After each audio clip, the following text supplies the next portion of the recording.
Hello and welcome to the We're Not Experts History podcast with me, Sarah, and James. Hi, James. That's Mr. Basildon to you. Mr. Basildon. Hello, Mr. Basildon. Welcome. And Hello. hello, and what are we talking about today? What are you talking about today? And I'll try not to butt in too Today, much. or cough. Or cough. Today, yeah, if you please. So I'm going to be talking about the Dodleston Messages. It was a very weird little episode in computer history, British history from the 1980s. So living memory, especially for some. I was 3 when this happened. So this is 1984 in a little Speak for village called yourself, I Dodleston. wasn't born. Shut your face. Just no respect. So 1984. It's in Dodleston, which is a little village in Chester. It's a lot to the south west of Chester and not too far from the Welsh border. Okay. And it centres around a fellow called Ken Webster, who was an economics teacher at the Hawarden High School, or probably Harden High School, it was probably called, which is in Wales, and his girlfriend, Debbie. And they'd bought a cottage called Meadow Cottage in this village, and it was a little ancient dwelling. It's a lovely little place. I've seen photos of the cottage, Yeah. and they were renovating it. You've seen the photo. It's a nice little cottage. Yeah.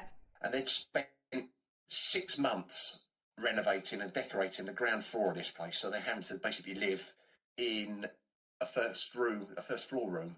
So they've got a kettle up there, but they're still walking through concrete dust and things. And they so 6 months up until spring, and it was in this time they'd had a friend of theirs called Nicola, known as Nick, who'd come to stay with them, and she would help out with the decorating. Right. And that's when the first incident of something strange was noticed. It was Nick, this guest, who was walking through the kitchen. You had the kitchen, I was on the ground floor, obviously, and then next to that was the bathroom. And on a wall between the kitchen and the bathroom, walking up the wall, were some distinct Walking footprints. up the Very wall. small. Up the wall. Up the wall. Up the Oh. wall. I Small, don't like size that. 5 apparently. Yeah, Oh. and it was Debbie had noticed that one of them, or at least one of them, had 6 toes. Oh. And they would walk up the wall at an angle and stop at the ceiling. That is But creepy. yeah, Not by even the autumn, 6 toes, just the up the wall. But anyway, go on. up the wall. Yeah, Mm. but they started fading by autumn, and eventually they were painted over. And then one morning, Ken goes into the kitchen and sees that the footprints have reappeared, but it's not the same footprints. These are different because they're going up the wall at a different angle, but same small footprints, same Yeah, I'm out. 6 I'm toes. out. Yeah. And they sold up, and that's the end of the story. Now they painted over them, and they never appeared again. But that's Okay. the first thing they'd noticed in this house. Then a couple of days later, there was something else occurred. Ken had returned from a shopping trip in Chester, and he'd had a lot of various essentials, including tins of cat food. And they were just put into the kitchen, not packed away properly, and everyone went to bed. And the next day, Ken comes down, and the tins had been stacked into a pyramid in the kitchen. Oh. So this carries on. So it's not bad enough. Someone's walking up the walls, they're messing around with the cat food. Well, now at the time, they had Ken Debs had the bedroom at the front of the house, and at the back of the house, Nick was staying in a bedroom which was referred to as a studio because there was a 4-track music recording set up in there, so that you had 2 local musicians, the regular visitors, to come and use this. And also, Ken thinks one of these had the hots for Debs, and that was the only reason he ever came round. And he was the one, I believe, was known for having a bit of an eccentric sense of humour. Okay. So they Just assumed thought it was him. Yeah. He would. becomes the prime suspect. Yeah. So I wonder if he had really small feet and could walk up walls. But 2 nights later, And 6 toes. and 6 toes. 2 nights later, it just dawned on me. Anne Boleyn, I think she had 6 toes, and she would have fitted into this time period, as will become evident. But I don't think it was her. Anyway, No, as I said, not 2 walking up nights walls, later, but there's anyway. another incident. No, and yet another incident. The 2 bottles of lemonade were found carefully stacked in a column, and on top of that was a roll of kitchen paper and then a packet of dry cat food, and they were next to an exposed brick pillar in the kitchen, where a lot of these things would happen. Yeah, there's an inexplicable happenings. You think like poltergeist or something like that, something odd. That's If it's where this not, is if it's going, not a definitely. practical joker, but yeah. Yeah, this gets even more complex as we go into this. So how you'll see wonder how a practical joker could have done this at the time, in the mid 1980s. So this is all creating this growing sense of unease in the house. The cottage was secured more thoroughly at night after all of this, and everyone inside become very wary of like every creak in the house, and probably with water pipes moving as they do. And there was also one night where Ken and Deb instantly, both of them woke up at the same time because they were convinced that there was someone in the room, but obviously there was no one there. That's not With them having a lot of work going on in the cottage, it was, I don't know how secure was. Especially then in the middle of nowhere. In this little village, yeah. Yeah, that's idea. Even today, when we've stayed in places that are in the back of beyond, their level of security compared to what we have here is so different. Yes. Weird, really, because I would have thought that was a burglar's dream. If you're in the middle of nowhere and there's no, especially if there's no one, they can make all the noise they like. But yeah, anyway, but obviously it's just not a concern. But yeah, carry on. Yeah, that's enough for a Crime Watch. Yeah. So what they decided to do to alleviate this tension and these cramped conditions in the cottage, Ken would often go on drives. He'd just go and drive for a couple of hours. Just to get away. I think just a bit of breathing space. Yeah. And one evening, as he's come back, Deb and Nick are then telling him of yet another event. So whilst they're sitting in the living room, from what I understand, they had a sofa and the fireplace, and they'd read or something. I don't know if there was a TV or anything there. No. There was a gust of wind come in from underneath the kitchen door, and it lifted up a folded newspaper and separated it into 3 parts and scattered them right across the room. But they'd gone up quite high in front of them and then settled. Also, the kitchen, the back door is locked. All the windows are securely shut. So maybe it was a cough. You can rule out. It was me, even though I wasn't born. Didn't take long, did it? Not even 10 minutes in. No, I coughed earlier. Actually, I don't think you noticed, but yeah, sorry about that. Maybe I tried to ignore it or shut it out. So around this time, Nick, she's quite a creative person, and she was hoping to she was aiming to create an alternative cabaret act. What exactly that is, I don't know. I mean, in this time, you had alternative comedy, but maybe it was linked to that. I'm not sure. But the idea was it would involve writing sketches and songs. Right. She'd left teaching a few months earlier, so I think she's just looking to keep herself busy, find something she could actually enjoy. And also, if she's doing this and she gets enough experience under her belt, she could get what was an equity card, which, if you wanted to go into the entertainment business, you had to have one of these. I don't know if it still exists. No. I just remember references to it in old television. But Ken, working at the school, suggested that she utilised a word processing program like we do today with Word, Microsoft Word, or whatever the Apple equivalent is. So he offered to borrow a BBC microcomputer, an Acorn BBC microcomputer, from the school, and it had an app in it called Edward. It was a word processing software, and he would borrow that and a monitor and a disk drive, so she could do all her writing on there, because it's, from what I can understand, it is very similar to Word. So you can type it in, you can cut and paste, you can edit and move things around. So yeah, great. So exactly as we know it. I'm looking at a picture online. It looks so ancient. But yeah, carry on. I beg your pardon. I remember these in the late 90s. So do I, to be fair. My junior school had one of these. My secondary So school had these, and this is what we learned to type on. So yeah. Oh wow. Yeah, my secondary school was a little bit behind the times. A little bit. Quite a lot. A decade by the sound of it. They started making these in 1992. Yeah, they were quite behind. Yeah, the BBC had it was actually, it's known as the BBC because it was their idea to try and increase the computer and programming knowledge in the country by having an easy to use computer that as many schools as possible would have access to. And this is what was created. For a little period in the 80s, we were the most computerized nation in the world. I mean, it didn't last long, obviously. No. So Ken gets one of these, he brings it home, and he shows Nick how to use it and how to save her work. And he shows her that when you save something, you've got to give it a file name, same as you would do now. So I think we would recognise that. Looking back at that, we would reckon that's not something that would be alien to us, and vice versa. Probably look at it now, and it seems very familiar. Then one evening, the three of them have all gone out for a short journey for a few miles just to visit a friend. Their idea was to spend the evening away from the cottage, probably to get away from everything that's been going on. And as they get back, they realise that the computer had been left on. It hadn't been switched off.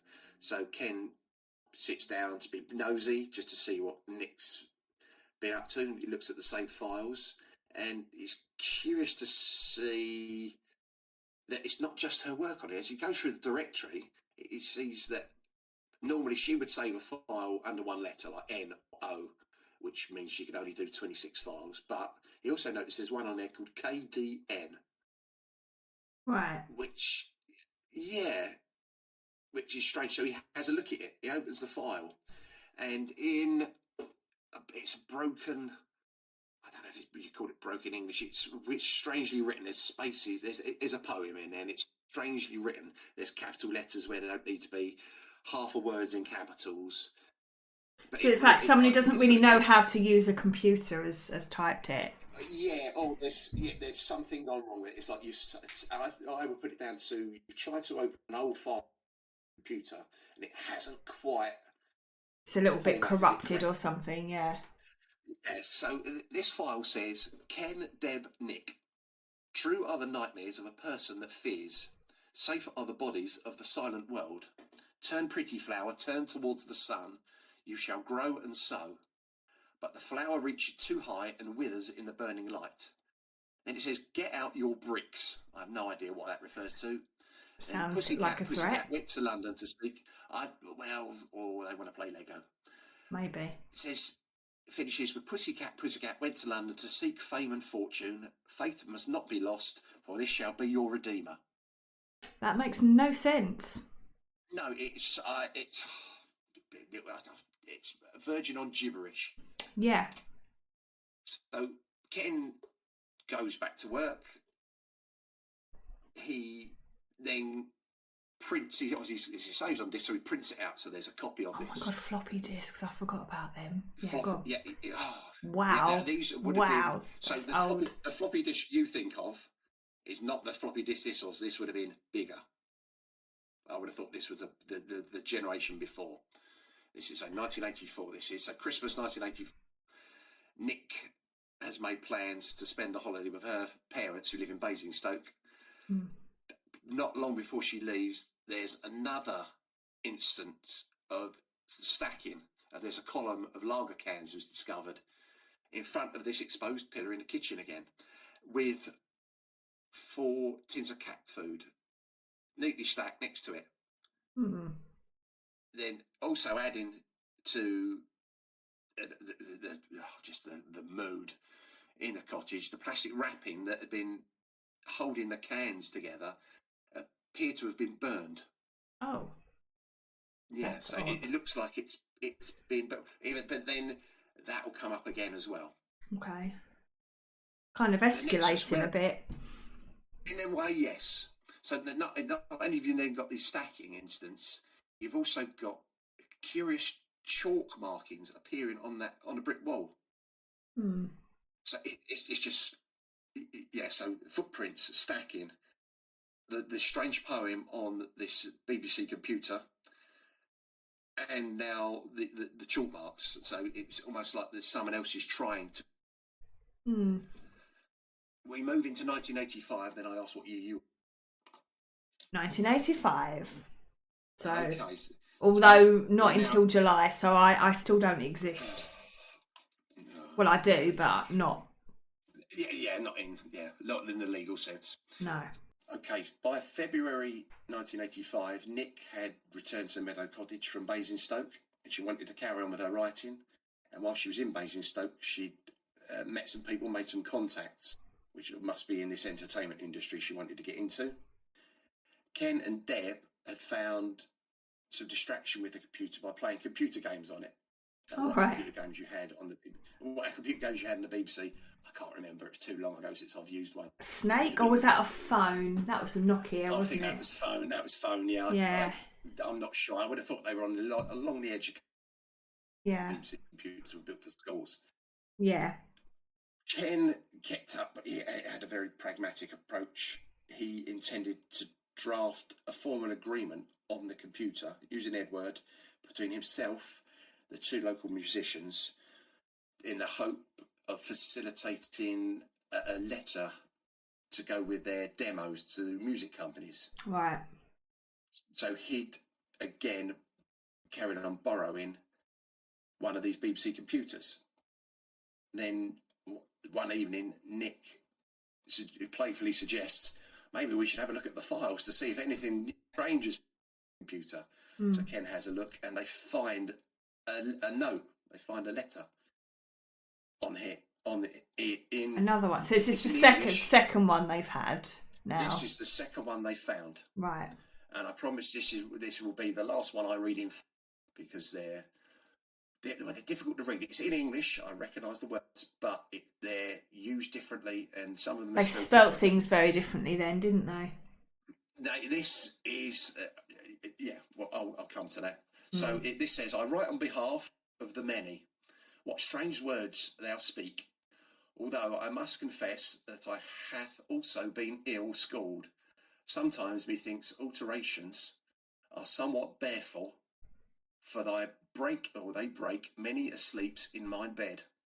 Thou art goodly man who hath fanciful woman who dwell in mine home. I hath no want to affray, for only sith mine half-witted antic was ripped a twain, mine bound hath I been wreathed a night. Take a breath.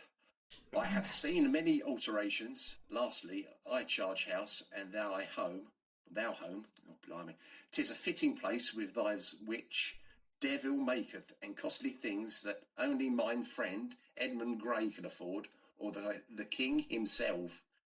'Twas a great crime to have bribed mine house. Then it's signed by L.W. 2 letters.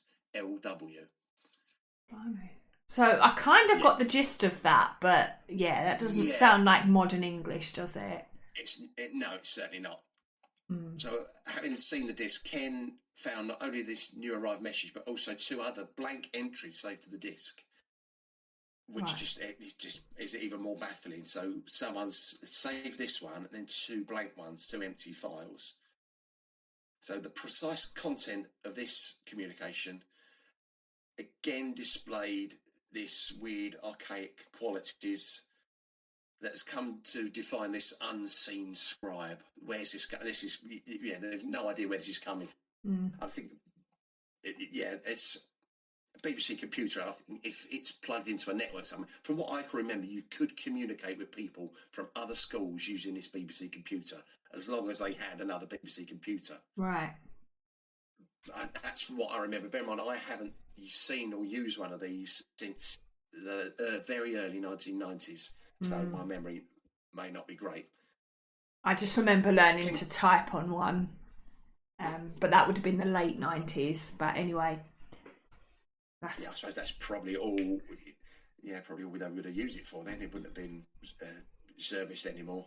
no. Ken goes back to school. And he shows this note to another teacher called Peter Trinder, who was a very respected English teacher, and he'd also taught Ken as he was coming through school. And Peter found this note fascinating, and he wanted copies of anything else that comes up. Right. So he's got this academic curiosity, which also it gives a very valuable external perspective, which will also become clearer as we go on. We then get to Saturday, the 9th of February, and the situation escalates more. So John and a friend who also lives in the village and also works as a solicitor, he visited the cottage, and after examining his message, he thoughtfully suggested that a reply is sent back to this mysterious LW, and the proposed letter would begin by explaining where they were, their own location in time, and explain that they lived in the reign. I've seen it. They've written out. It says it starts by saying that they live in the reign of Queen Elizabeth II, and it politely apologises for any unintended disturbance, and then poses they offer a series of direct questions inquiring about LW's own time and who was Edward Grey, and asking for specifics, details regarding Dodleston at the time. So they're already getting the impression that this is potentially another time zone that they're communicating with. Yeah. They're already thinking exactly, that, right? Okay. Yeah. And the message is signed off by Ken, Debbie, and John.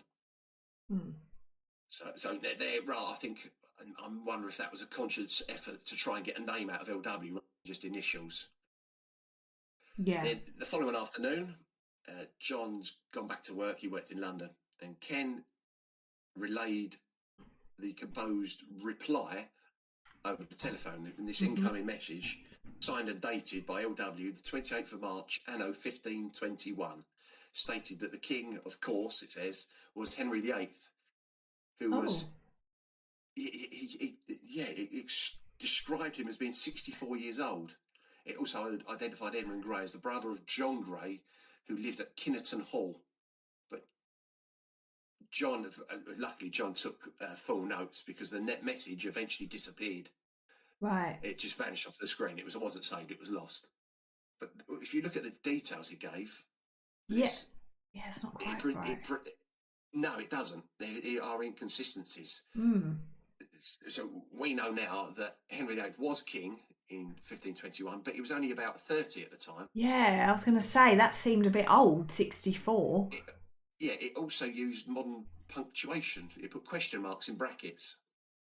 Yeah. Which wasn't a thing in the 16th century that I'm aware of.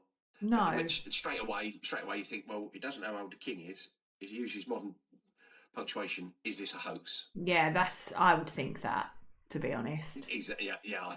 I think anyone looking at this is immediately going to think that. That's fair enough. In the meanwhile, Peter Trinder is doing his own research, and his initial findings sort of only compound the puzzle. So he's found that Kinnerton Hall is only dated from the late 17th century, which makes its existence in 1521 impossible. And he couldn't find any record of an Edmund Grey in connection with Dodleston or that area at the time. Okay. I wonder if, as you do history, as we do, you find there's a lot of buildings with wooden structures, and then they were surrounded by brick. And I wonder if Kinnerton worked that way. Yeah, so there potentially would have been a building there, but just not the building that we know of. Because you might find the records, so we can find mention about the cost of bricks or something like that. Yeah. For building what is now the modern Kinnerton Hall. Yeah. But once you would say we get to another weekend, and the microcomputer was booked out again. Yeah.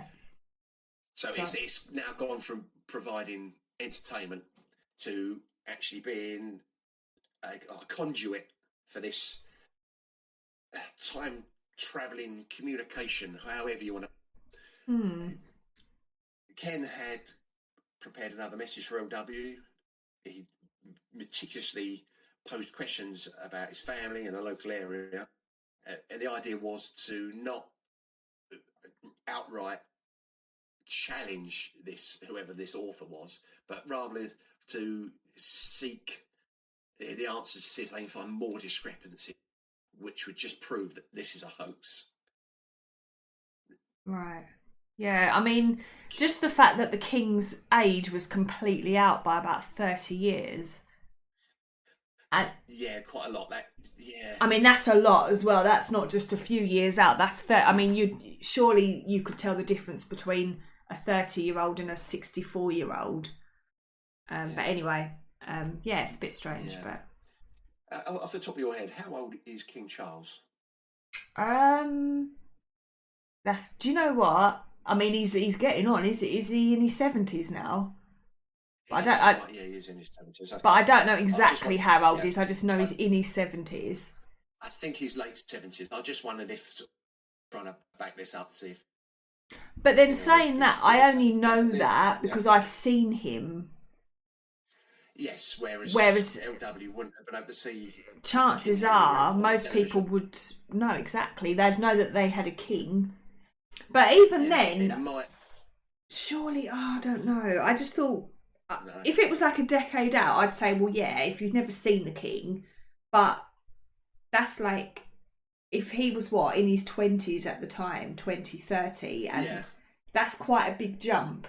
But anyway, you've got a valid point. If they've never seen the man and they've just heard rumours that he's 60 odd, I think he'd been on the throne for about 12 years. If he knew how old he was or what. I suppose if you're only hearing him on the Christmas. Yeah, exactly. From that. And he probably didn't even know how old he was, but yeah, go on. I would have hoped he had enough education to have some sort of idea.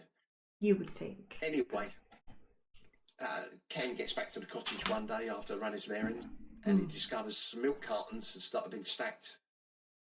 Once now alongside the familiar sight of the computer screen, which is filled with more text. And the message comes from a Lucas. Now it's signed off as Lucas. Oh, okay. So we have a name for the entity. We now have a name. Yeah, yes. Who is very confused regarding Ken's presence in his home.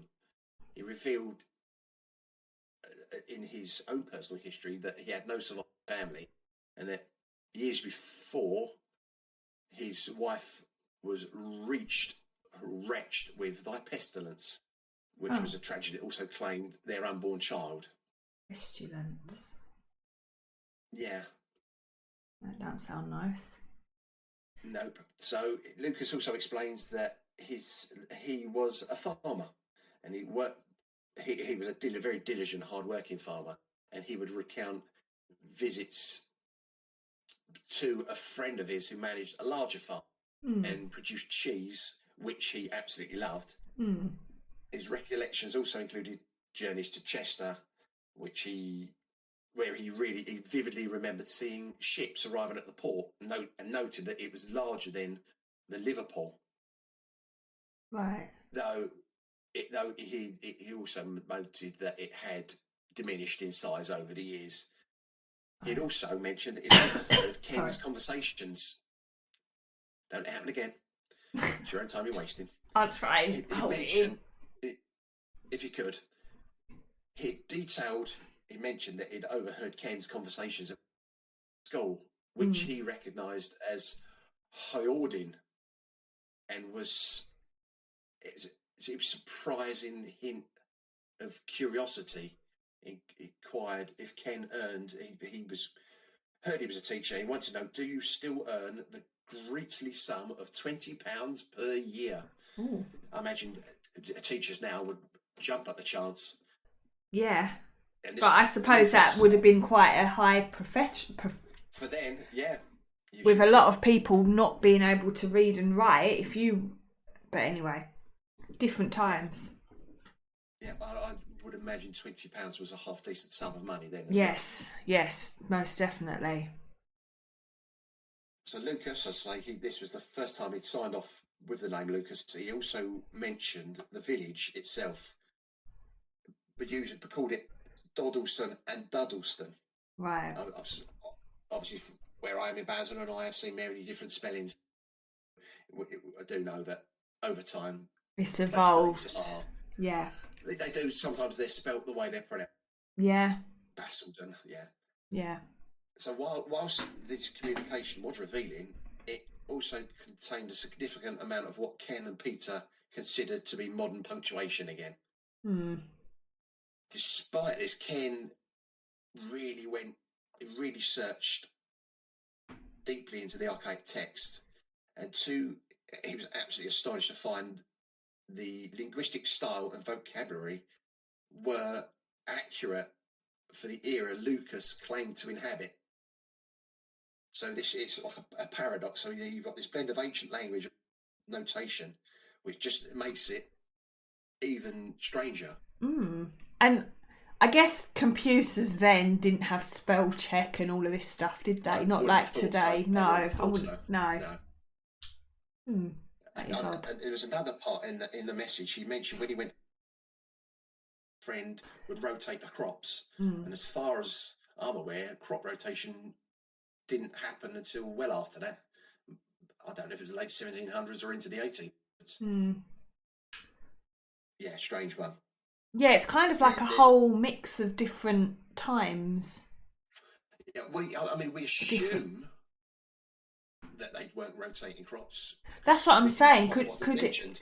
Yeah, or unless it's it was something that some places did and some didn't, but it wasn't widely done. Yeah. You know. Then we then get to a half-term break in. Yeah. And there's another reply containing additional questions for Lucas, which was drafted and that was saved. But there was an unfortunate accident. This containing this message was binned. It was accidentally thrown away. Ken had put it with some papers, and when he was at school, one of the caretakers threw it away, thought it was rubbish. No. Awful. So yeah, no one that says. But they carried on. They composed. No cloud storage then, obviously.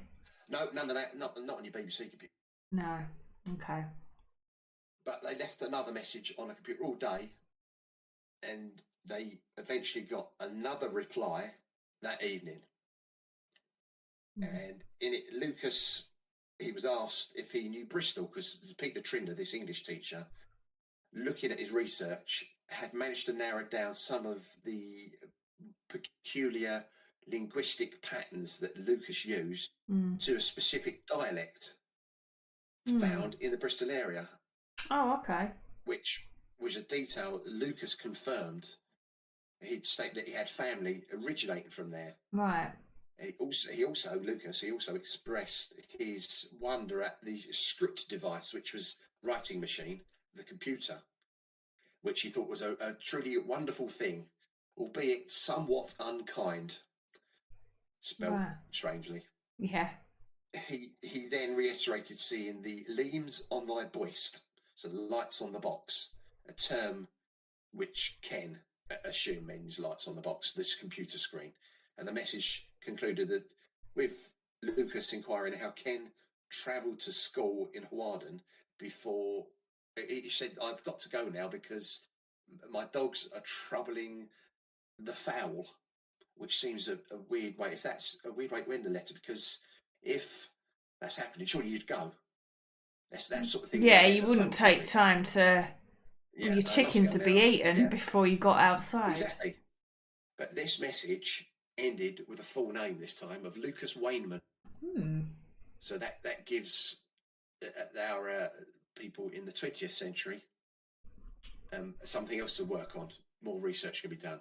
Now, Debbie is watching Ken's increasing immersion in this mystery and encourages him to visit Chester Library to carry out more research into all these details that Lucas has given them.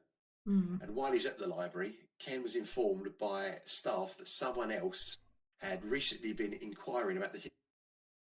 Okay. Which then makes you think this might be our hoaxer. Meticulously gathering all this information to put into these messages. And he also wondered whether he wonders about the sheer improbability of Lucas knowing individual significant enough at that time in the 1520s to have been recorded that we would still have records of them today. Because it's like you and I in 200 years' time, there's not going to be any podcasts, which would have been long forgotten, buried somewhere. We might end up on Time Team. Possibly. Who knows? Yeah, I wonder how you bury a podcast. Anyway, one day after school, Ken gets home to a strange sight of a mug and a scarf and a tie, which had been piled up against the kitchen door. And he goes inside the kitchen, and there's a floppy disk had been removed from the paper, as they were then, and it had been placed on the table. And the disc had been clearly labelled by him as Lucas W. And it's almost as if he felt that the disc had been put there with Lucas W facing upwards as a sign that Lucas wanted to communicate with them. That's what he read into it. So by this stage, because of everything that's going on, they've got themselves a rented house, and it was in a bit of a state, but it did offer them this bit of peace and quiet away from the disturbances that are going on. In their house, there's no cans being stacked up in the kitchen, and they could sleep there, which is something that just wasn't happening at the cottage, probably because you're always wondering whether someone's going to run up the walls. Well, what am I going to wake up to in the morning? Yeah. So there's more communications coming in. Lucas expresses his confusion as to why they were in his house, but he also extends a welcome for them to stay. He let them know that he had a servant who thought he was mentally unsound because he could see this and she couldn't. She thought that Ken was a figment of his imagination. So this Lucas can allegedly see Ken and Deb, and they can't see him, but he can see them. That will come up later as well. Okay, right. It all gets deeper and deeper, don't worry. Okay. But he begged this servant to please keep this secret because, Lucas wanted to write a book about it. So that would be left with posterity. And he ends his message saying, "Methinks thou jest when you sayest about mine horseless cart tiger." I'll say that with a full lung full of breath. Horseless cart tiger. Right. And a car. He thought Ken was a cart tiger. Yeah, well, he thought Ken was joking, but Ken drove a Jaguar. Right. Cart okay. Tiger, which is a great. I love it. Cart tiger. I would refer to Jaguar as cart tigers. Yeah, brilliant. Yeah. So Ken replies straight away, and he tried to explain the concept of an automobile, and he found a clipping in a magazine of a Jaguar, which he left by the computer. It was a similar model. And I've seen an image of this as well, and Lucas couldn't understand how such a vehicle could travel really far without a horse, and he was really intrigued by the glossy paper, the magazine paper printed. All right. When they so they left the message on the screen for him, and they left the picture next to the computer and went away because they felt that if they were in the kitchen, he wouldn't be able to use the machine, or he wouldn't want to, or something. When they go back, the paper has been slightly burned. There's edges are singed. Oh, again, because that happened with the plastic. I wonder if it's like a time travel, like if this was happening. If That's it's like what it suggests, I think. Yeah. Unusual. In the meantime, the messages are still being passed to Peter Trinder, this English teacher, who meticulously uses the Oxford Dictionary to trace the origins and the way the words have used. And most of them he found were genuine period Lucas claimed to be living in. I would assume that when he's looking at he's getting old copies. But I don't know how far back that goes. I thought that. Yeah. I could be wrong. I'm not an English teacher for obvious reasons. Lucas also shared details of his academic past, and he explained that he'd studied at Jesus College, where he really you cut off again then. Jesus College at where, sorry? Jesus College, Oxford. Oxford, right? Okay. And he enjoyed Latin and Greek, and he provided specific titles of books that he had studied, and mentioned a schoolmaster called John Colet. He also mentioned Tom Foulhurst, who was the sheriff in the area where and said he was a regular visitor to his. Okay.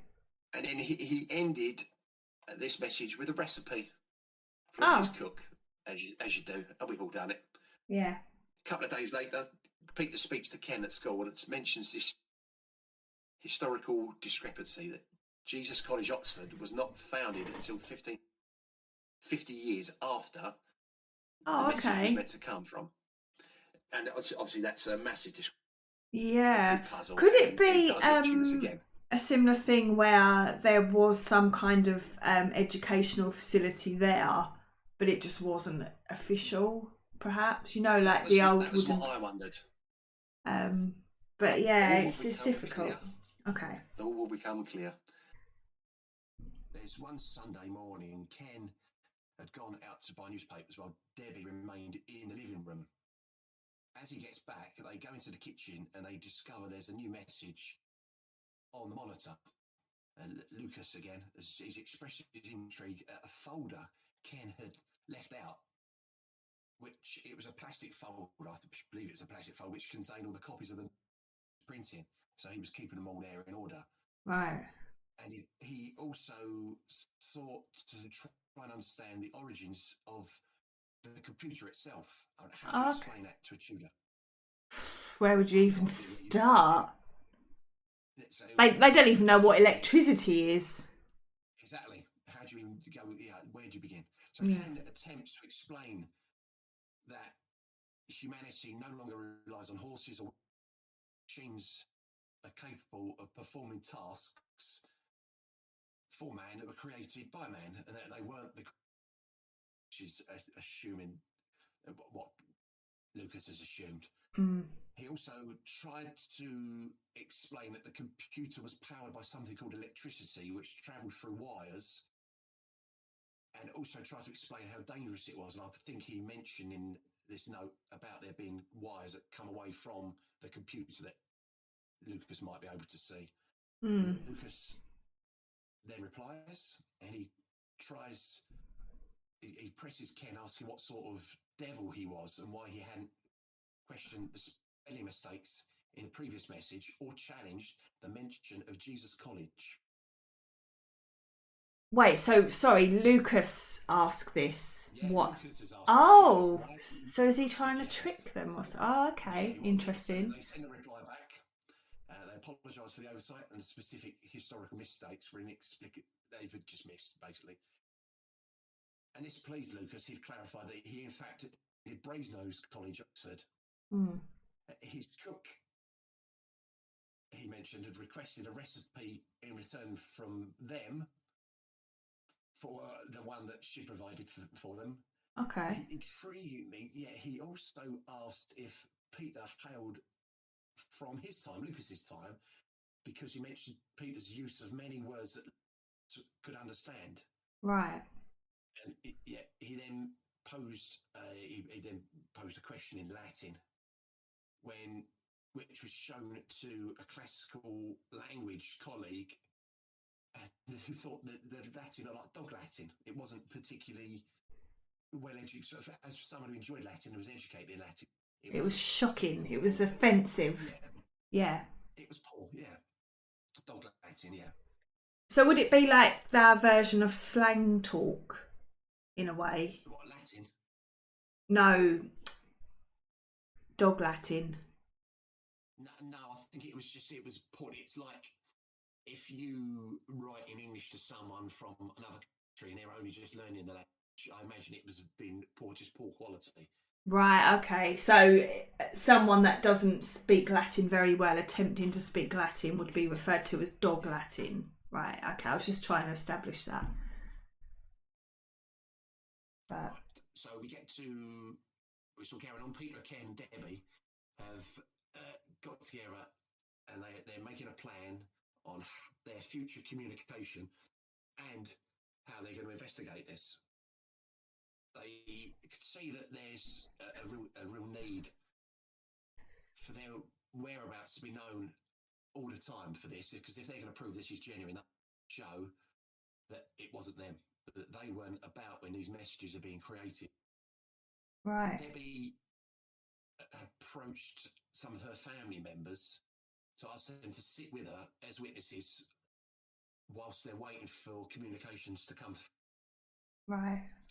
They also suggest that someone contacts the Society for Society. Oh my God, I knew this was going to happen. The Society for Psychical Research, the SPR. Psychical Research, yeah. That. Yeah, yeah. I said it right. Yeah, I think it's a man on a bike looking for ghosts. Probably. That just fell on its face, but yeah, go on. Yeah, wish I'd bothered. It's just such hard work. But they think that there's the chance that they could send investigators to look at this. And also, I think that they really want someone from outside to come and say, yes, this is genuine. But the other thing they come up with is to improve the security at the cottage. Yeah, that should be a priority, really.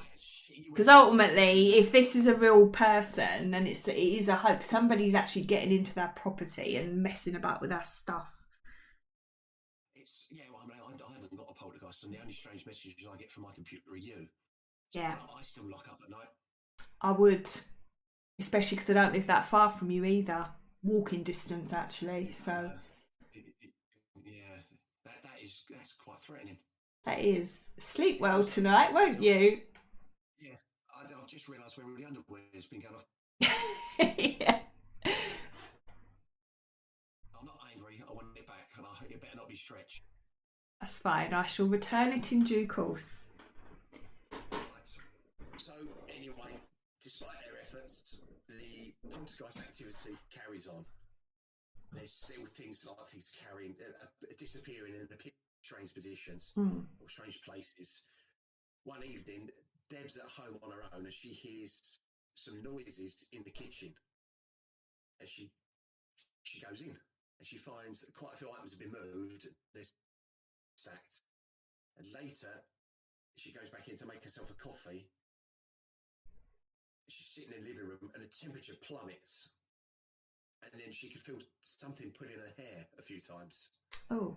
And then she could feel someone holding onto her shoulder. And then she spins around, there's no one there. And she sod this, puts a cut down, and she goes outside and waits in a drizzle for Ken to come home rather than sit in the house with. That's a sign that you're quite freaked out, to be fair, if you're going to stand out in the rain. Yeah. The couple, they're now spending more time at this rented house because it's easier to sleep there. They just haven't got the worries of whatever is going on. And it's not only that, if they're in this atmosphere in a cottage, it's just creating arguments between the two of them. Right, okay, not good then. So by going to this other house, they're escaping all these problems. Mm-hmm. Then all of a sudden they find more chalk marks on the wall in the kitchen, on the exposed pillar. And one of them is signed by Lucas. And there is a copy. There's a book I'll mention if I remember what it's called. I will tell you what it's called. And there is a copy of his signature in this book, as well as another letter as well. So you can see his handwriting and how difficult to transcribe all this. That's quite freaky. So during March 1985, the computer was booked for the entirety of a 2-week Easter break. So it was dedicated. They had it there specifically for this communication, unless Lucas wanted to play Snake. We then get to April, and Lucas sends a message explaining that he'd discussed these lights and messages with a friend of his, and this friend gave him a stern warning: you can't tell anyone else about this because this could get you into serious trouble. Mm-hmm. Later, he sent another message referencing a conversation that he'd heard Ken and Debbie having. So not only is they communicate through the computer. He can hear what they're saying. There's a message. He messages and introduces a friend who, however, did not reveal his name. And this friend expressed a belief that Ken was a phantasm with mythical powers and resides in the future. He urgently sought to know when Henry VIII would die and who would succeed him. And he also demanded details on how people were cured in the 1980s. He stated that he would not disclose this person's real name or Lucas's real name. Oh, okay. So that wasn't his real name then, potentially. No, correct. He was using an alias. Oh, okay. April 85, the SPR finally get in touch with Ken, and they suggest some strategies to narrow down the suspects. But they also make it quite clear that Ken and Deb are the prime suspects. But what the first thing they want to do is secure the kitchen. But it's not really a viable option as the building work had recommenced outside the kitchen. There's stuff going outside at the rear of the house. Then, so Debbie's mum and her brother arrive at the cottage, and they sit with Debbie to provide this witness testimony that she was not the source of the messages. They check the computer together in the evening, and then about an hour later, and a new message had appeared, beginning with a poem. Debbie had been having these really vivid dreams about meeting Lucas in his own time, and noted that the poem seemed to echo these experiences. So what she was seeing in a dream is mentioned in the poem. Oh, okay, that's odd. Half term ends, Ken returns to work. That weekend he booked out another computer. He rarely took the same one, so he would just pick one up, doesn't matter which one it was, and he would take that home with the screen and the disk drive. And he sent a new message to Lucas before he and Debbie went shopping. And they get back to find a new ominous message from Lucas's unnamed friend. And it has a go at them for their devilish powers, which had tragically landed Luke in a dungeon. Oh. And he was pleading with them. Yeah, he was pleading with them to reveal themselves to the law of the 1520s so that Lucas would be freed. So Lucas goes back to this friend and asks about Lucas's real name, because he intended to use this information to trace Lucas to try and work out his fate, what happened to him. And they informed the friend that with this detail they could Lucas, and that they also wanted to speak with Thomas Fowlhurst, the sheriff, to share their knowledge with him in hope that he could then speak to the king on Lucas's behalf. Yeah. The sheriff was expected to visit soon, but this friend claimed he didn't know Lucas's real name. That's how close a friend he was. But he promised to speak with Lucas and impress upon him how important it was that he revealed his true identity, in hope that it would be able to help him. Then, back in the 1980s, a friend visits the cottage, walking in expecting to see a spectral mist. A very stereotypical view of what he thought. But all it is just a normal cottage, it's a home. But about 8 p.m. that evening, the temperature in the living room drops again, even though there's a fire burning in a fireplace.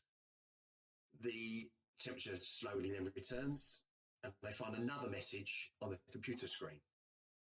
And this person, once again, claimed to be this friend of Lucas, couldn't understand why Lucas's true identity was required if they couldn't explain why they needed it. The sheriff had requested that Ken even and Debbie appear in person to speak with him rather than via this computer. How are they going to do that? I don't know. Good luck arresting. If they were unable to do so, they would need to find a way to convey the information to Lucas. And every time someone from this period attempted to move the object, it only appeared real when Lucas was present. So the sheriff himself couldn't actually see it. Oh, okay. So it's right. I was kind of wondering how that was working. Yeah, he says it can't be moved, but he suggested that Lucas might be able to be brought home to sit in front of it so they could talk to him. And he reassures the people in this time that they were honourable individuals and they only had good intentions and they shouldn't fear them whatsoever. This request was obviously successful because Lucas then sends a message the following day, which was the 23rd of April 85. Oh, okay. So he was under house arrest. Okay. Yeah, he was under house He's out the dungeon. And the sheriff's men are guarding the house, but he was allowed to write to 1985. But he explained that he feared for his life because of these communications. He even asked for any evidence of his writing to them to be destroyed in case it was passed to the king, which obviously wasn't going to happen because it's here in, I would say here, it's there in the 20th century. Lucas sends messages throughout the day, and he indicates that those in 1980 were also from 2109. Oh, so the future. Yes, and he thinks they're the same individuals that brought Right. So Okay. it appears Lucas communicated with someone even further into the future. Wow. And that they had, he also suggested it appears that they sent the initial poem that they thought was from Lucas. So Ken composes a message for Lucas and another one for 2109. And they get a response from 2109. Okay. And it says, Ken, dear Peter, we're sorry that we can give you only two choices. One, that you either have your such a non-rhyme way, an understanding, but cause what should not be to happen, or two, try to understand that you three have a purpose that shall in your lifetime changes the face of history. We, 2109, must not affect your thoughts directly, but give you some sort of guidance that will allow you room for your own destiny. All we can say is that we are all part of the same God, whatever it is. Now, if you look at it, the spelling is quite bad. Yeah. And that just hoax itself. But no one had been in the kitchen. So that once again suggests who's leaving the message. I would also wonder whether, bearing in mind, if you look at how Lucas was writing in a Tudor period and how we look at the language has developed, and you only have to listen to kids now to see how the language has developed. They can have a full conversation, and you won't know what they're saying. It could be that this is future English, because if you heard English, well, when we hear Old English, it sounds like nonsense. Not that this sounds like nonsense, but obviously spellings and things do change. Well, you've only got to look at the amount of American. I was going to say it probably will become more Americanized, I imagine. Yeah. Lucas sends another message about Americanisms, and he alludes to an easy death, basically. Right. He's now expecting that this isn't going to end well. So Ken, okay. Yeah, it may have been something he coughed over. So Ken telephones Peter and asks if he could drive over to have a look at the messages and work out whether they can find a way to. And Peter has an idea. So Lucas had previously mentioned that when he was at Oxford, there was someone called Bishop Mann, and Peter had been researching him and discovered that this bishop had been in contact with the Maid of Kent, who was a condemned adversary of Henry VIII's new church, and communicating with this person would amount to treason. So I'm assuming they would see this as leverage. If you let me go, I'll give you some information about Bishop Mann. Right. So they give this to Lucas. So Ken and Deb have been out, and they come home at 2 a.m. and they write this message in. They send it off to Ken to Lucas. The following day, the 28th of April, about midday, he felt that this information would be sufficient to reduce his sentence, and that Mann would be sent away because his arrest would cause embarrassment. So this person who's in quite a position of status, he'd been arrested for communicating with this Ken. It would just cause establishment embarrassment. Right. But he would pass the news on. So Ken Okay. sends 2 messages to Lucas the following day, doesn't get a reply, goes for another drive, ends up at a friend's house. And while they're there, they get a telephone call from Debbie. It says, you need to get back. Oh. It doesn't say why, but it's not good news. Okay. So it appears Lucas had been unable to speak with the sheriff. And the next day he was due to appear before the court, and he fully believed that he would be condemned as a witch and sentenced to death. Oh, dear. Then, days later, they hear nothing until there's a note written in Latin, which was discovered on the kitchen floor, addressed to Peter, and it stated that Lucas had been sent to his death. Oh. Everyone just assumed this is information that had been shared by this unnamed friend. So they assumed he'd either been hanged or burnt for being a witch. Oh. A night later. Poor thing. Yeah, bad. Yeah, a night later, the computer was brought back into the cottage, and a message was sent to 2109, whoever these people are, asking if they knew where this chalk message came from. And a few days later, they get a reply, and it claims that it says that all your questions will be answered. They get another message again from 2109, and you'll get the sense this, they come across as just being arrogant. But they send another message. They claim that Peter already had the answer to Lucas's identity, and they said it's on page 29, whatever that means. Okay. And they also state that this friend who they think left the chalk message couldn't be trusted. Right. But this person who the friend is asked that the computer and their power is given to him. Otherwise, they would receive no further information about Lucas. But what information they could receive about him, I don't know. He's dead. Right. Yeah. So Peter, the English teacher, receives a letter from the librarian at Brasenose College. And it's quite a lengthy letter. He was doing some research to see if he could work out who the potential candidate for Lucas is.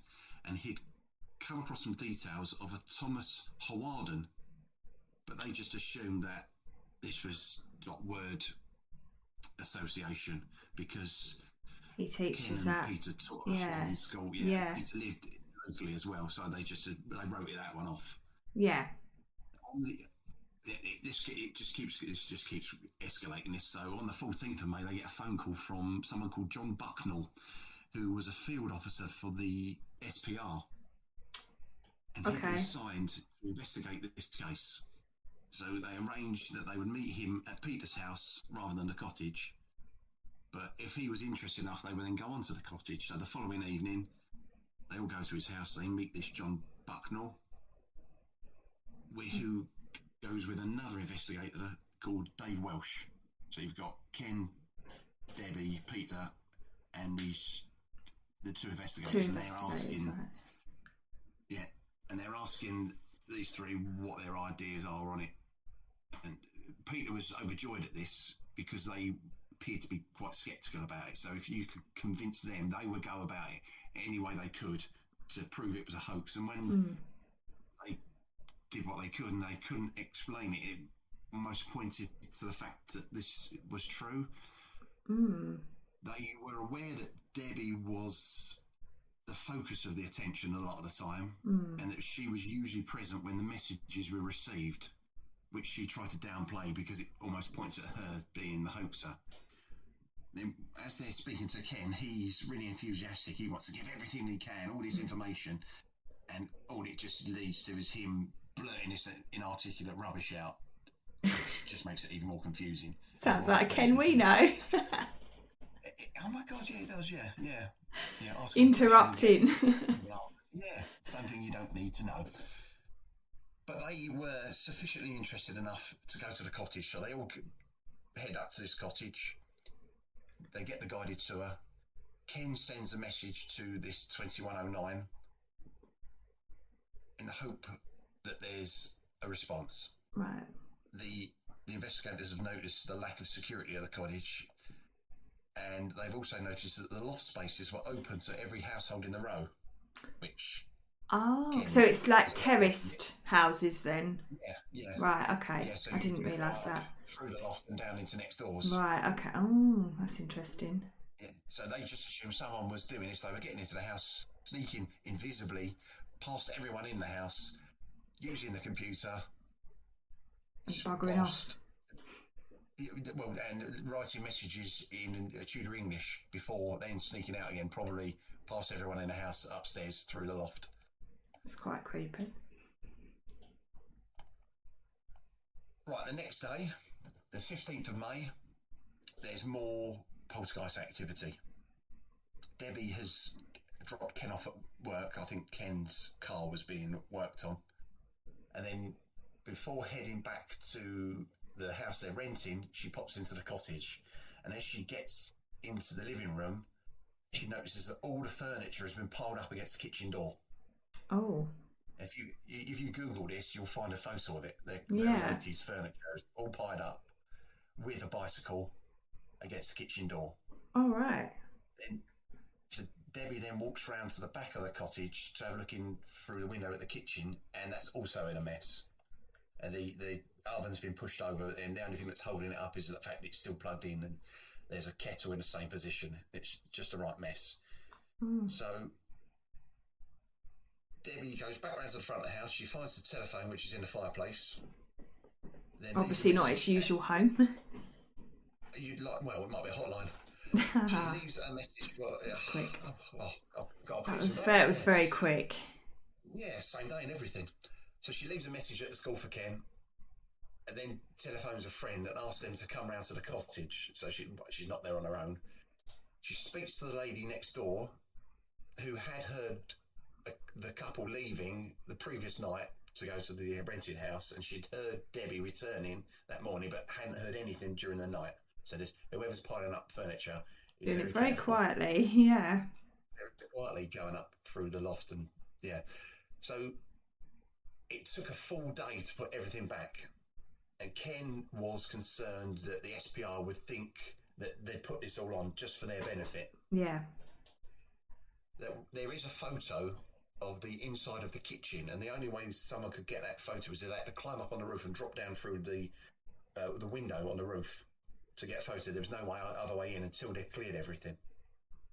Oh, so okay. If, it makes you wonder, if you've just made that mess in the kitchen, how did you get out? Unless you've done that first, then made the mess in the living room, but then you could have gone through the back door and locked it anyway. Yeah, it's a bit... Lots of questions there, yeah. So there's more pointless communications for 2109. A new message is received, and it's signed by Thomas. And the message referred to Lucas passing details to Bishop Mann and inquired what information he could convey to the king. Okay. So they assumed that this is the Sheriff Thomas Fowlhurst. Right, That's okay. that message, you know. Oh, right. So Ken's obviously baffled, and he questioned why he would condemn Lucas to death for communicating with these devils, only to then ask the devils for further information. Yeah, which is very contradictory. Yeah. Unless, the fact that he's asking about information about Bishop Mann's does suggest that the information wasn't taken on board in the first place, and he's now trying to use it to his own ends, possibly. So we then get back to the SPR. This Dave Welsh and John Bucknell on the 27th of May, they set up listening equipment in the bedroom above the kitchen. They tape the doors shut, make sure the windows are closed, and then if a new message was received, they could eliminate the possibility of an intruder. Okay. But it didn't preclude the chance that the messages were preloaded onto the computer and were timed to appear at different intervals. So would technology have allowed that then? That seems quite advanced, but yeah, I don't know where technology was. The thing is, with those computers, we had an Atari, which was an 80s computer. It's not like today, if you install something on it, like you'd have to load a game on, usually either using a disc or a cassette. Yeah. As soon as you switched it off, that was it. Everything that you'd installed had gone. That's what I thought, yeah. You'd have to install it again, yeah. So, but Ken explains that when he borrowed a computer, he didn't take what everyone was given to him, and he didn't take the same one. He just went and took one. So there's not really any way, unless someone's gone around and planted this on all the computers, which, if that was the case, someone at the school might have noticed these same messages. Yeah, because he wasn't the only one using them, and I imagine he wouldn't be the only one borrowing them and taking them home. If he borrowed them, I assume others would be. Yeah, sure. Yeah.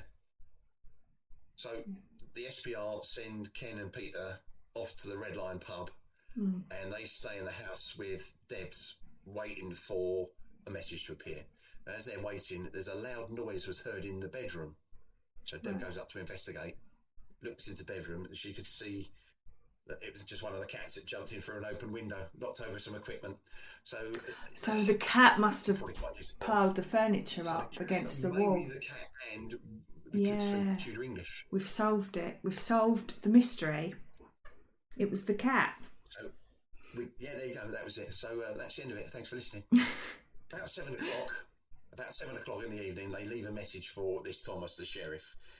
They didn't receive a reply by 9:30 when the SPR decided they were going to call it a night. Okay. And they said they'd come back in a few weeks. Right. Half hour later, they get a reply.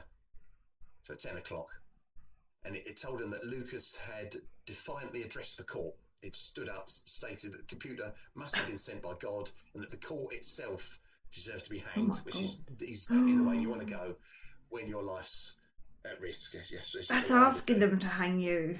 But yeah, brave and daft. But yeah, go on. Sorry. So that's right. There's words exchanged between the sheriff and Debbie attempts to reassure him that Ken, who was on holiday in Scotland at the time, would be back soon, and Peter would also be able to speak with him later. I think the problem with the sheriff was that he was only speaking to a young maid, so why would he want to speak to her when he could speak to a man? Eventually, Peter inquires of Thomas, who was currently residing in Lucas's house now that he'd been killed. And Thomas replies, suggesting that Peter clearly knew nothing about Lucas if he believed him to be no more. Oh. Which suggests that he's still alive. He's still alive? Yeah, that would suggest that. I hope he's still alive. We then get to the 3rd of June. Well, bearing in mind that's the 1500s. I was just about to say, technically, he wouldn't be alive. He's alive in some time zone. Yeah. Okay, which also that's a whole other subject with parallel and lineal, and we won't even go there. Go on. I shall stop talking. We get to the 3rd of June, and the SPR come back. They stick tapes all the doors, the windows as well, and the computer's left on in the kitchen. And the SPR, convinced that it's one of the villagers, was creating this hoax, that they may be a local developer, and it's an attempt to scare Ken and Deb out of the cottage. Oh, okay. So they've now packed Ken and Deb off again to this pub, the Red Lion, whilst they wait for more messages. A nightmare. I'm afraid you're going to have to go and spend the evening in the pub. What a shame. Terrible. Yeah, I think pubs then and pubs now, probably quite different places. Yeah. I'd probably rather be in a pub then. But anyway. Yeah, I agree. But the latest invitation and message they left, there was no response received. And it was around this time that where they were having work done out the back and in the kitchen, there's little offcuts of copper pipe were all of a sudden started to be thrown against the wall. And they were never seen in flight, but only once they'd settled. So you'd hear them hit the wall, then you'd see them settling on the floor. But you wouldn't see them actually being thrown. Okay, warm. But they were warm to the touch. They had 2 friends visited who had witnessed some of this copper piping in the kitchen, and had eventually it had also been left in the garden. So the next thing that happens is Debbie has another dream, and she dreams that she's in a prison which is dimly lit, and there's a grate above her, where there's a little bit like, but she can hear someone singing a lament, which Oh, she okay. couldn't understand the words of. Yeah. And then It's almost like this she's is kind of, yeah, it's intertwining with, almost traveling. Yeah. yeah, it's getting And weird. this is all weird. It's just this happens and this happens and this happens. Yeah. The next thing that happened was the sheriff Thomas Falhurst leaves another message, which was unhelpful in any particular way, but it did mention that a friend of his typed the messages for him, as he was not that well educated, and he feared that the evil would take his fingers.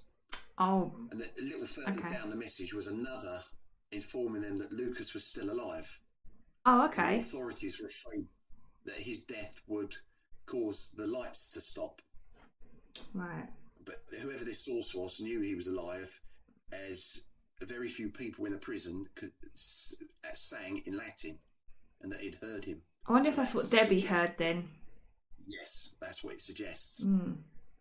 So the pipe throwing continues. The pipes would hit the wall quite hard, and it was enough to leave dents in the wall. Wow. And also, there's at one point one of them hit Debbie on the shoulder, and it leaves a bruise. Oh, right. Then we go back to school. One of Ken's colleagues had been following the latest news from the cottage, and she was aware that Falhurst was being difficult, so she made a suggestion that if he fears the lights, then maybe you could threaten to take his soul if he didn't help. That's me. If he thinks you're evil, he's going to believe that. Evil, go for it. Yeah. So Ken gives it a go. He told Thomas that Lucas should be spared and returned to his house, and said that they possessed power and feared for Thomas's, the sheriff's, soul. So that sort of it threatens. The bluff. It worked, and Thomas stated that the sheriff stated that he would get Lucas back to his farm. And at 11:20 p.m. that night, they received a message from Lucas. He wrote to convey how much he'd missed them, that he needed to sleep.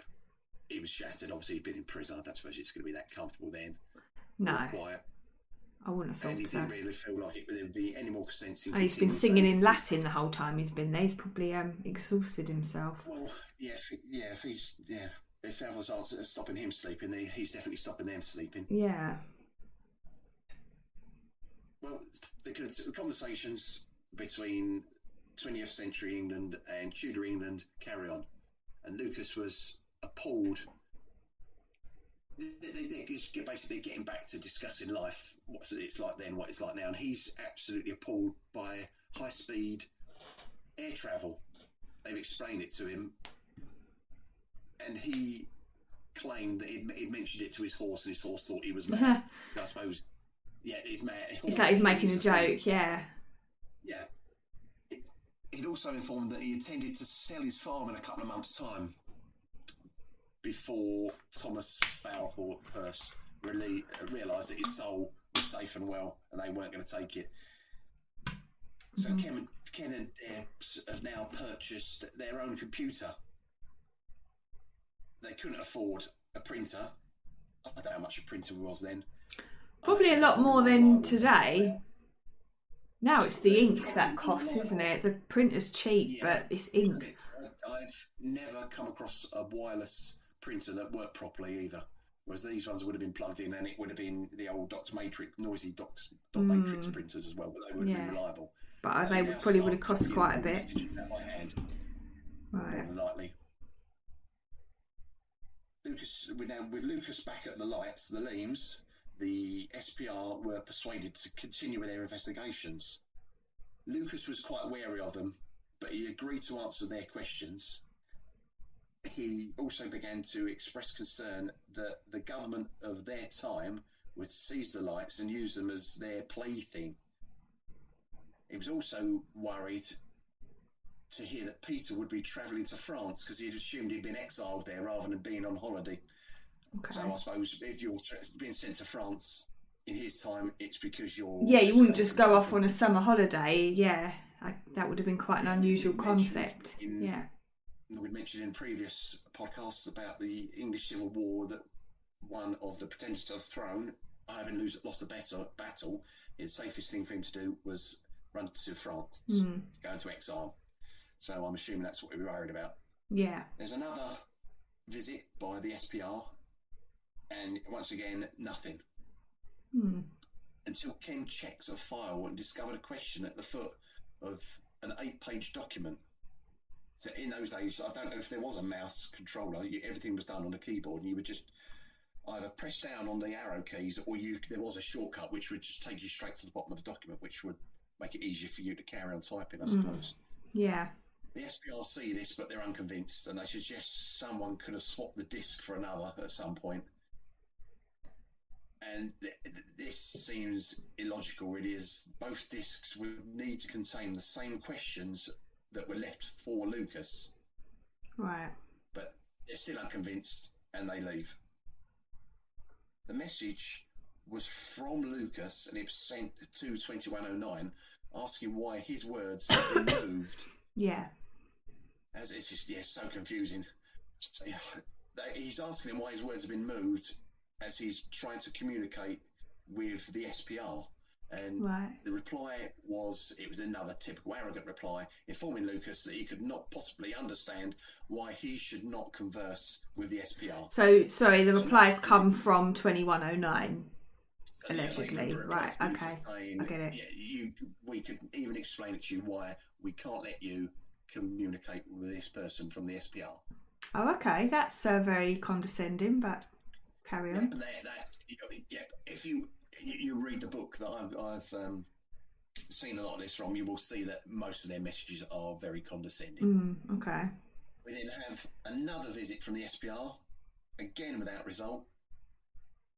And he discovered that they had left a question for 2109, who eventually replied with some obstructive response, claiming that they should not ask questions when they wouldn't understand the answers. Rude.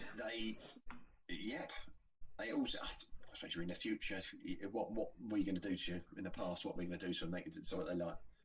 It also appeared that 2109 possessed control over all the communications and could block Lucas. So with Peter in France, Ken and Deb continued to communicate with Lucas. The poltergeist activity started again for the first time in over a month. Okay. And it appeared that Lucas also experienced similar issues. He was having things happening in his time. Oh. Because I assume the poltergeist activity was potentially Lucas, although I don't understand why he would be doing those things, like piling furniture up and what have you. But Ken had to reassure Lucas that it wasn't them causing it, and perhaps 2109 was. So they were quite a handy scapegoat for this. Yeah. So both sides believe that 2109 were deleting messages, and Debbie had this ingenious idea of leaving out some paper and charcoal for Lucas to write on. Oh. And a message was left on the monitor while Deb was in the room. She was in the kitchen as the message was being left, so that's the first time it ever happened. Normally they're outside the room waiting for messages. So while she's in the kitchen, a message appears.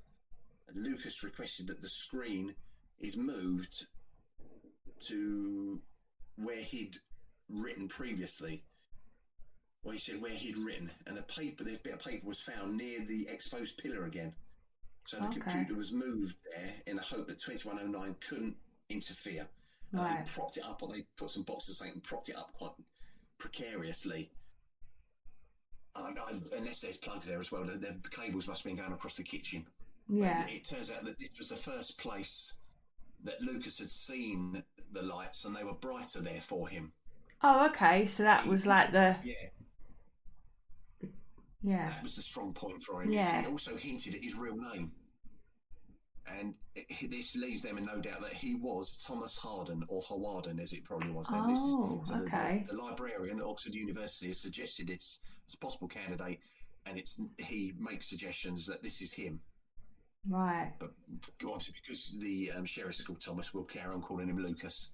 Yeah, just to save confusion, but yeah.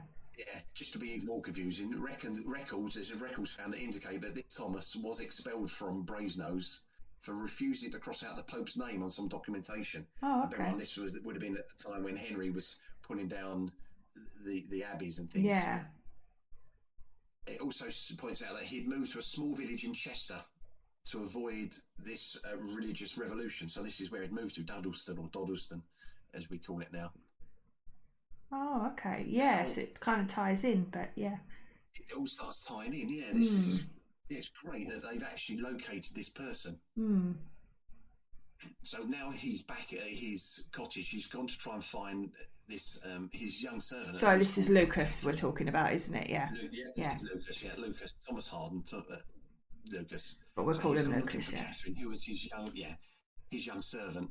She'd moved on to look for work when he was in custody, and Ken had asked if she'd been found, only to get a response from 2109 telling him not to have nightmares, which was a clear allusion to the poem that had started this all off in 2014, in 1984.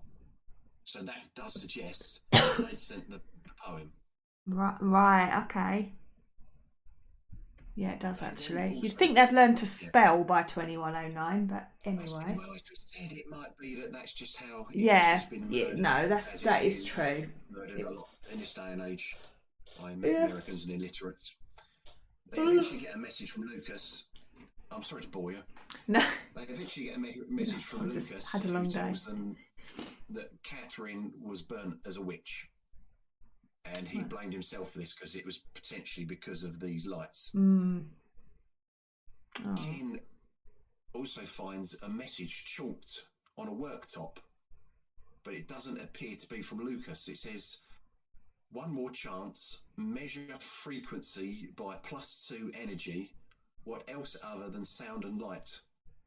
Okay, that makes no sense. Yeah. No, exactly. But that does sound like the sort of rubbish 2109. Yes. They're trying to make out they're far more intelligent. They understand. Yeah. They should understand. They don't even know what they've written, but anyway. Possibly not. No. Can't go and ask them, can we? Poltergeist activity carries on. And the latest casualty was the disk drive, which they had to send for repair.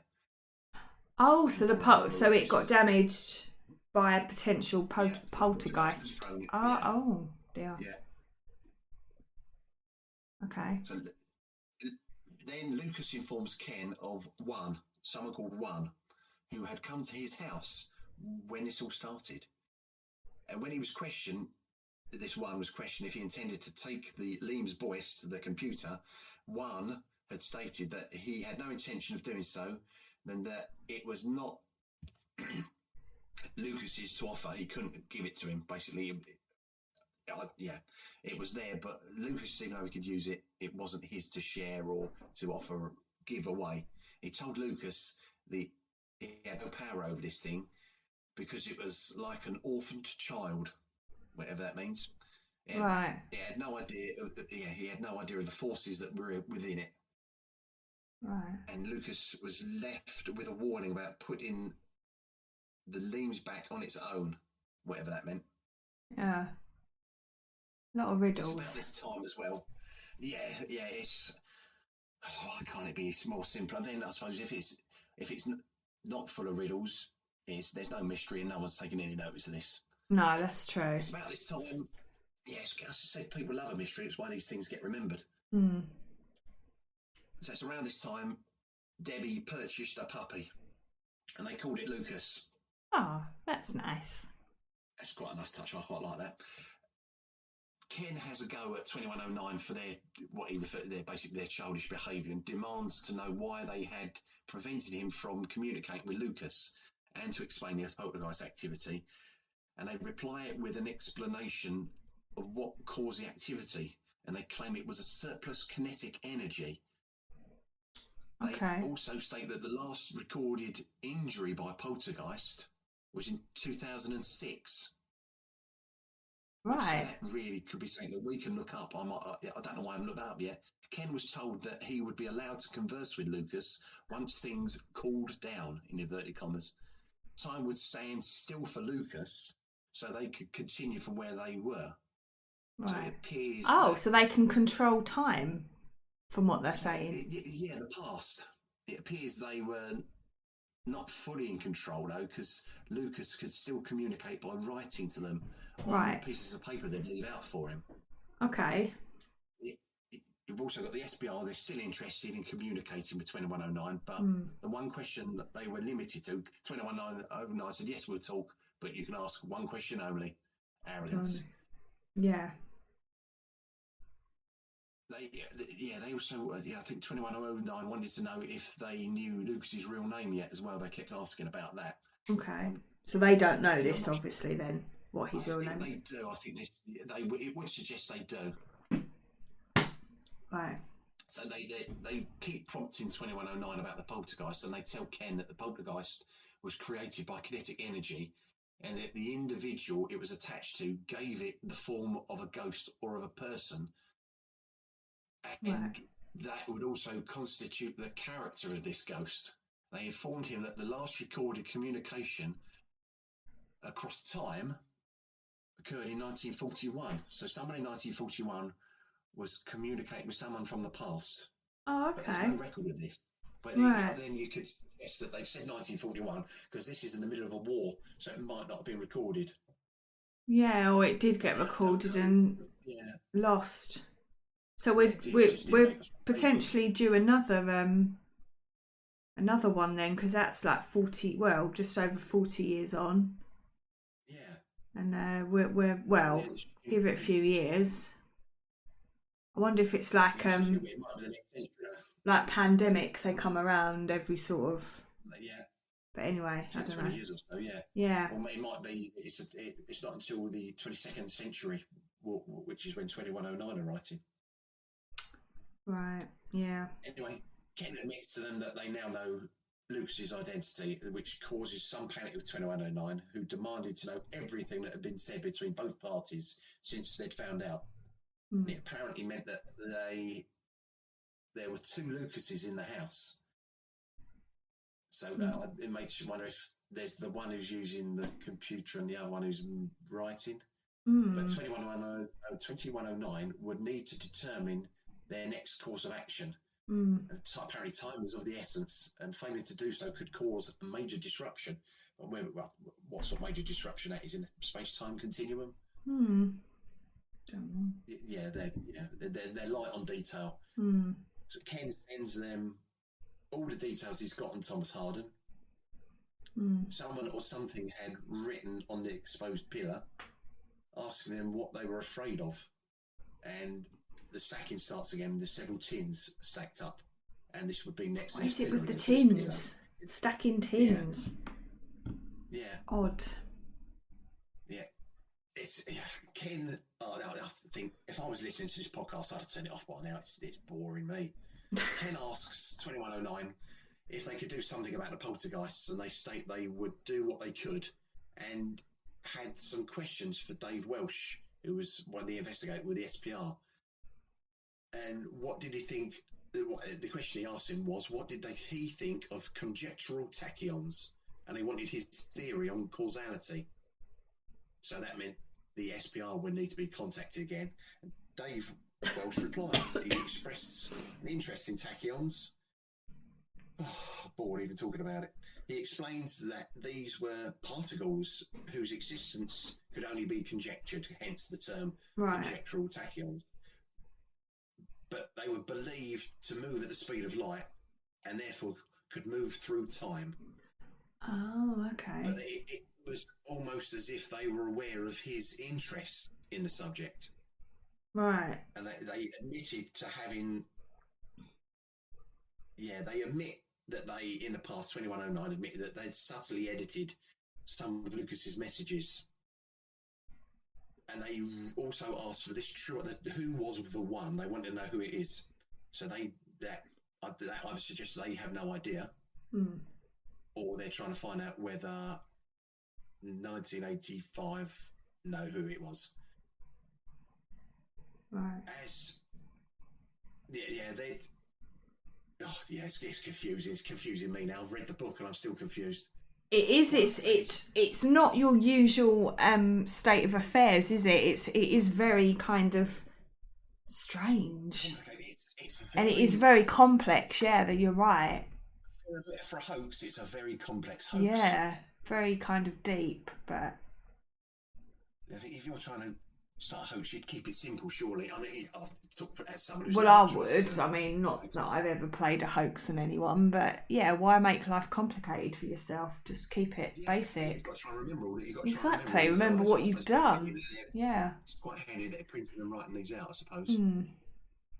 Anyway, they said once the information of the identity of one was provided, they promised to offer 100% proof for the SPR of everything they were investigating. Okay. Which, yeah, I wouldn't trust them. I don't trust them because I know the end of the story. Well, then again, you don't know the end of the story. No, and I still wouldn't trust them. No. Quite a fair assessment. So Ken goes back to them and he conveys what limited information he had about one, and stating his assumption that it was someone, he thought it was someone from 2109, as it could not be anyone from 1985. It got to the point where he couldn't hide his contempt for all the rubbish they're coming out with. And also you've got Peter, the other school teacher, he's asking 2109 a series of questions about time, which they answered in detail, which really interests Dave Welsh from the SPR. And they also offer a brief response to Ken, asking if he could persuade Lucas to invite one to chat with them. Right. So they now think that one is either has access to communicate with Lucas, or he's a Tudor. I'm not sure which I believe. Okay, so we now go back to the puppy, who apparently wasn't well. Oh. Yeah, the puppy isn't well. So they're not, with everything going on, they've...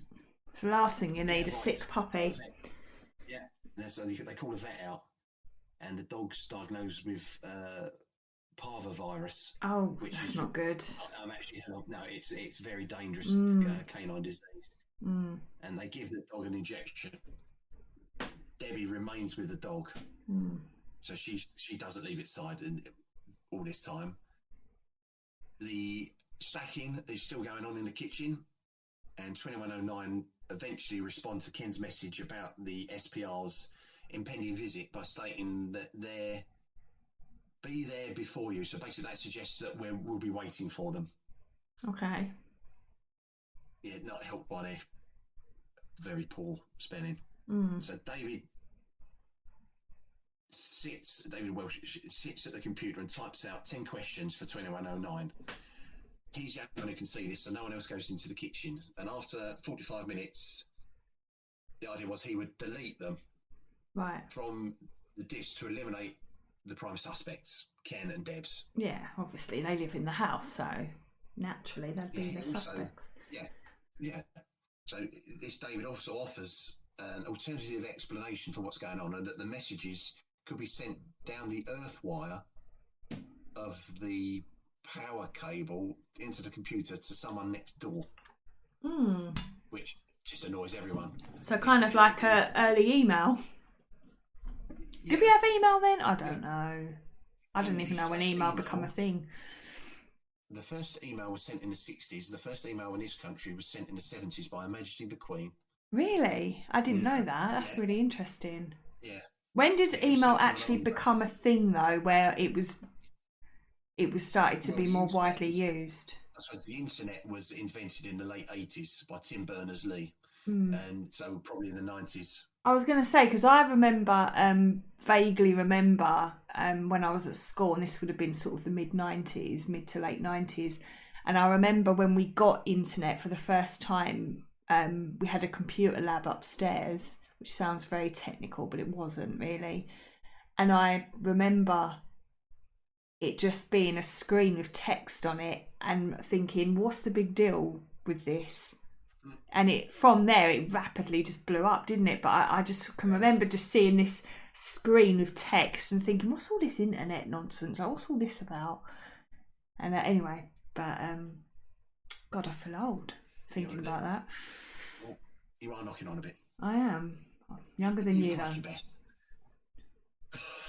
Yeah, I haven't got long left. I need to hope through to the end of this podcast. Yeah, try and stay alive until we get to the end of this. Yeah. I'm clinging on. anyway, the BBC, these BBC microcomputers, they're not complicated.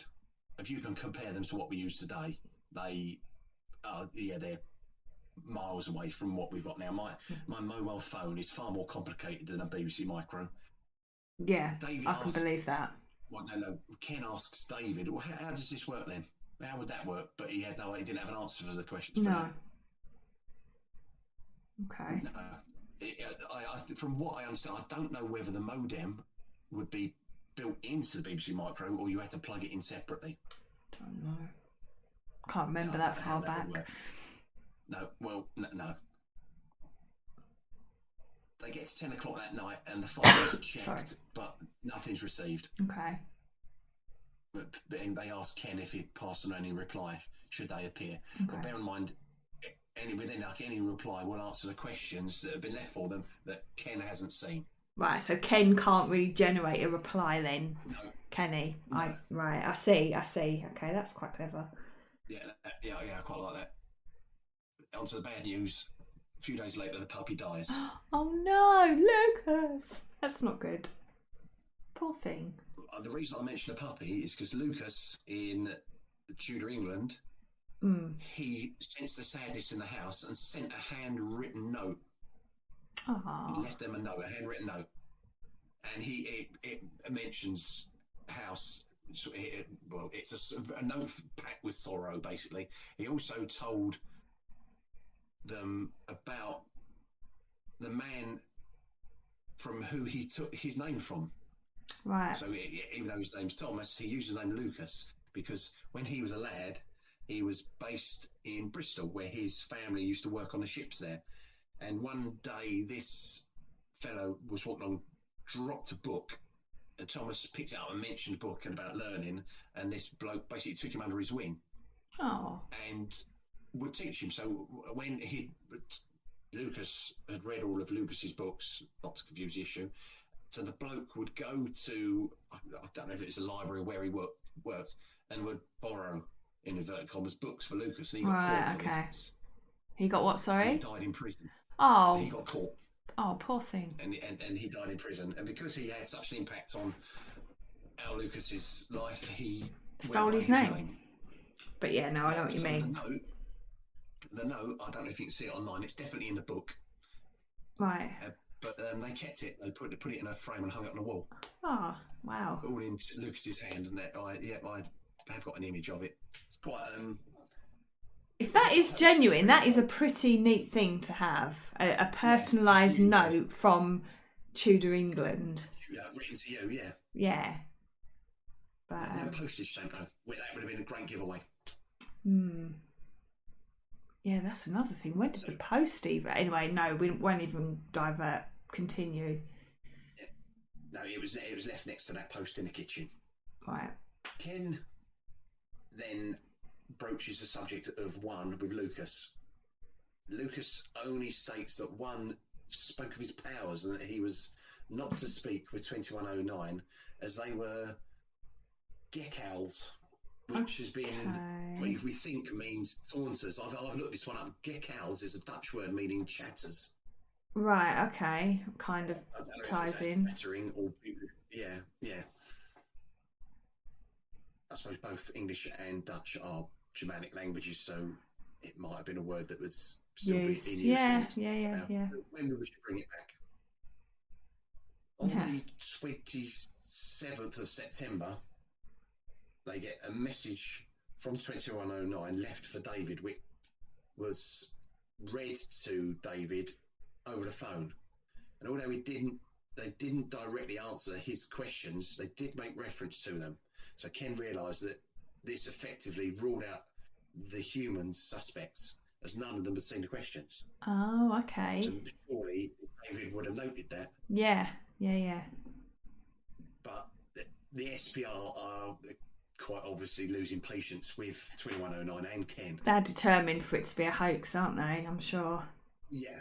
Oh, yeah. So John from the SPR leaves a message for 2109 demanding direct answers to the questions that they've been left and threatens that this would be their final communication otherwise. He also suggests that the questions David had sent to them might have been stored within the monitor now for later access. Right, so they're still trying to point the finger then at Ken and Deb. Yeah, they're still trying to find ways. I think if you're investigating this thing, you should still be looking at ways to find out how this hoax is done, and just to eliminate them. Yeah, of course, you have to consider every possibility, but I can see how if Ken and Deb were innocent, it would be quite insulting. Yeah, it gets better though. Right. He also suggested that there was a sensitive listening device left in the kitchen, so they would listen to David typing, and they would then monitor it to try and work out what he was typing. How would you even... I don't think it works like that, because you don't get individual notes from No, you don't. Especially those big keyboards then as well. Yeah, it just would have been clunk, clunk, clunk, clunk. It would have sounded the same. I would have thought, anyway. But funnily enough, Ken's not amused by it. Yeah, I can't blame him. The SBR tried to attribute the language used by Lucas down to good scholarship, so it was their good research. Right, okay. Yeah, this is the point where I want to go cough and say tossers at the same time. Tossers. 2109 express a desire for more information. I think that I couldn't have made. You've just made up a new word. Congratulations. Yeah. Information. I don't even know if I said that right. Information regarding the other individuals involved and their motivations. They specifically asked about a friend who's a doctor, and Ken provided his details, whoever this friend is, and 2109 responded with quite an impressive summary of this fella's career. Right. So this is a doctor living in the 20th century. Yeah. Right, okay. And the doctors read this and was quite pleased by it. Yeah. And they also agreed, 2109 also agreed to another experiment with the SPR later that month. And he informed David that they did not require a screen to communicate and could do so via any computer. Okay. Which is that's quite a decent claim if you're running a hoax. So the SPR turn up, they bring their own computer and leave messages for 2109. John arrives with someone else now, this time called Nick, who interrogates one of Ken's friends called Frank on his theories of what's going on in the cottage. But they don't hang around for long. They disappear quite quickly. Ken asks Frank if he minded sitting in the cottage while they all went for a walk. So Frank says, yeah, it's all right, it's not a problem.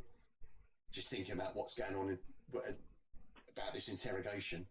When Ken gets back, Frank stood up and noticed that Lucas appeared to have written Ken in chalk on the floor just a few feet in front of them. Oh. And he was annoyed with him because he hadn't seen it. He didn't see it happen.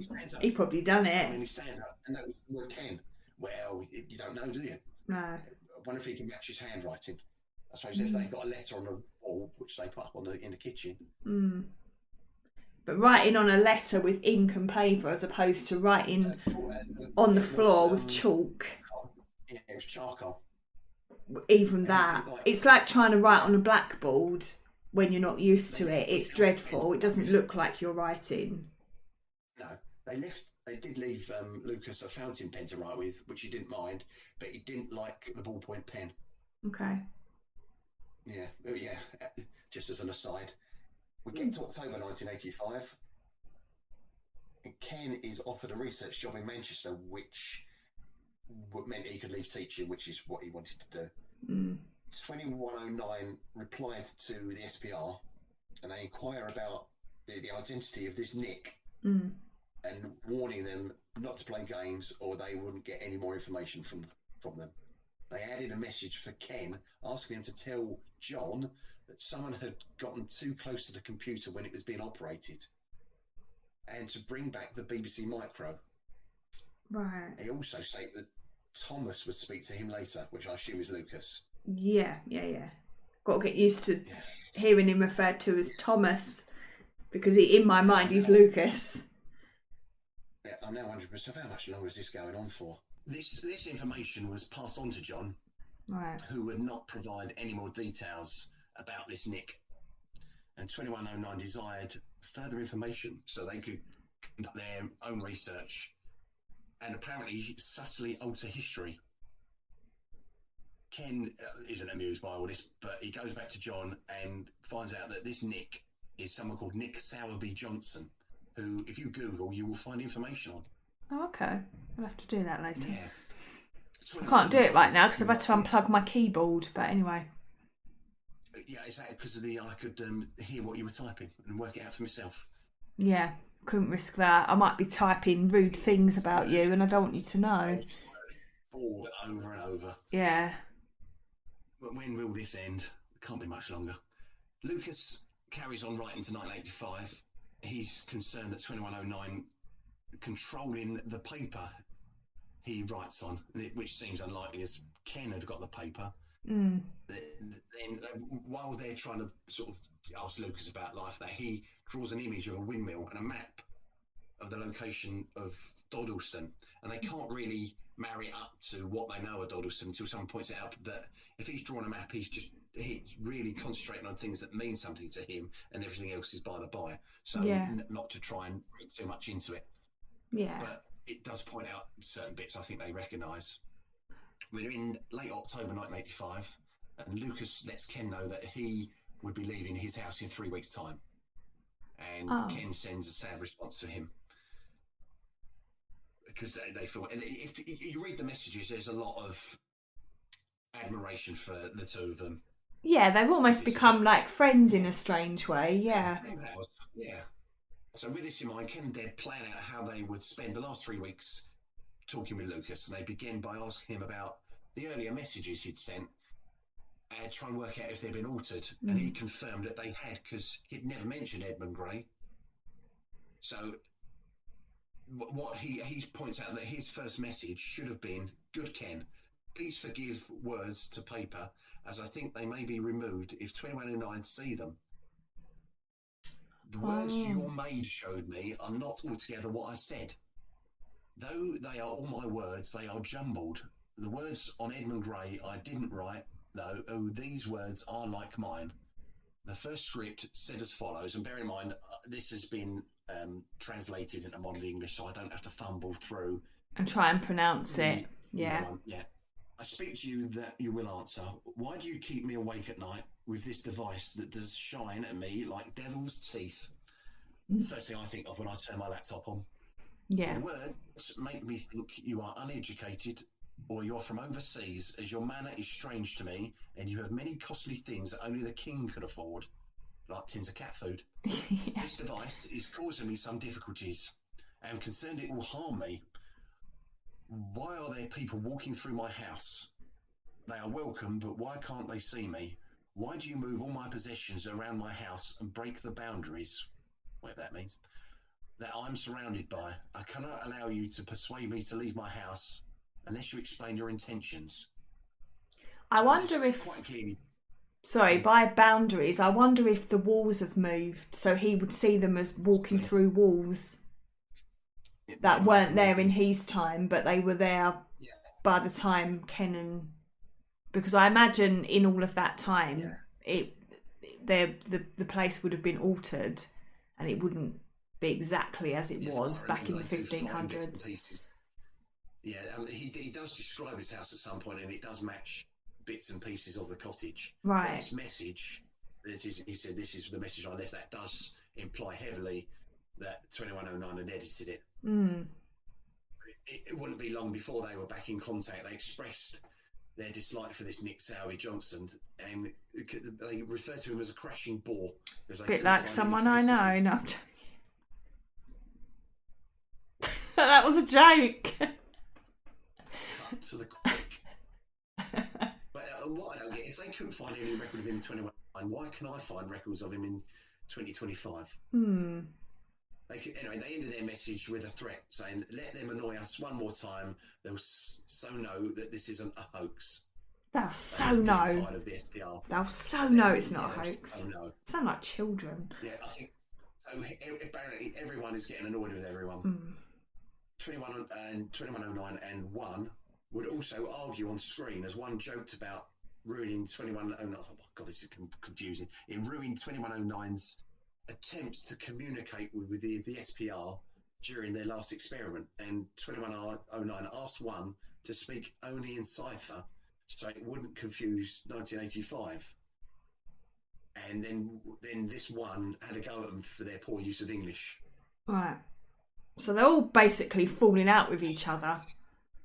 Yeah, no one likes anyone apart from Lucas and Ken and Deb. Yeah, they're like and Peter. buddies. Admittedly, I've never spoken to any of them, and I'm really annoyed with them. Mm. I'm really beginning to wish I hadn't started this or sat and read the book again. Anyway, 2109 have failed to convince the SPR that they exist. This also means that Ken would fail to convince the SPR that this wasn't a hoax. Yeah. So whilst Debbie's still, every now and then she'll fall asleep, she'll still dream, apparently, of going back to Lucas's time. She's trying to convince Ken to do the same. And he's not really having any of it. I think he doesn't really believe much of it, but he gives it a quick go anyway. And he falls asleep, and then suddenly wakes up, and they get a message from Lucas asking them, saying how overjoyed he was that Ken appeared, but it was a shame that he didn't stay longer. Oh, okay. So he did pop up then. Yeah, that's just, yeah. Hmm. Lucas was shown another of the early messages which he'd apparently sent, and he denied all knowledge of it. So Ken and Debs decided to disregard all messages featuring modern punctuation, because that appeared that's 2109 and their poor English editing letters, or editing, I don't know if that's called a letter, messages.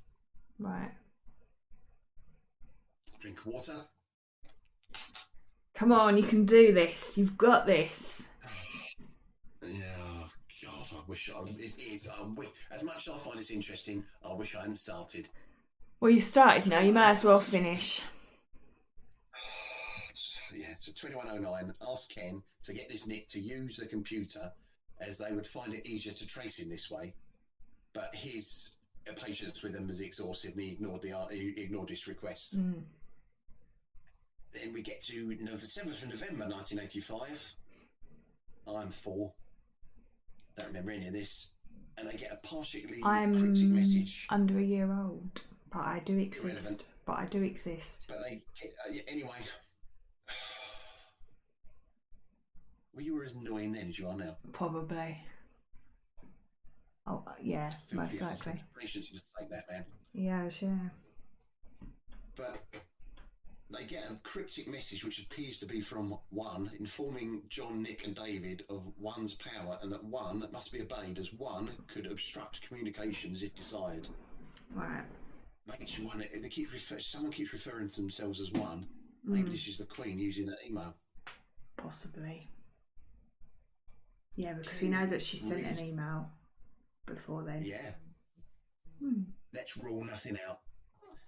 So Ken reads the message back to John, who deems it useless, and they made a vague arrangement to speak again, but Ken had no interest in doing that. They get another note from 2109, which suggested that everyone just takes a break and they could put Thomas's or Lucas's time on hold again, which didn't seem entirely mad a suggestion, I suppose, after everything that's going on. They also said that some of the story should be given to the press to see if they could get further assistance. That way, this might attract someone who could help. So the first story appears in the Chester Observer in December 1985, and it's written by a journalist who's a former pupil of Ken and Peter. And the journalist contacted this John Bucknell from the SPR regarding the investigation, and he says he's sure it was a hoax. Okay, fair enough. They're still, Ken and Deb are still waiting for this report from John, but he left the SPR in 1986 and hasn't been heard of since. Okay. Yeah. So Lucas is on hold. The computer's packed away for a time, and things calm down a bit. But the poltergeist is still about. Tins are still being stacked. There was a poem chalked on the pillar in the kitchen, which then disappeared shortly afterwards.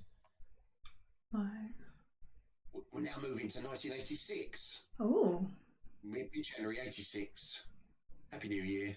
Happy New Year. Debs unpacks, very kind of you. Debs unpacks the computer and sets it up in the kitchen before leaving a message to see if 2109 were paying attention. And 2 days later, they replied. They wanted to know if Ken and Deb were ready to continue and if they'd heard much from the media. Ken asked 2109 if they could advise him on how to find someone to research this phenomenon. So obviously they've got nothing from the media. Chances are people are reading it and just laughing it off. Yeah. I'm very close to hysterical laughter now. Yeah, I can hear you. What was that?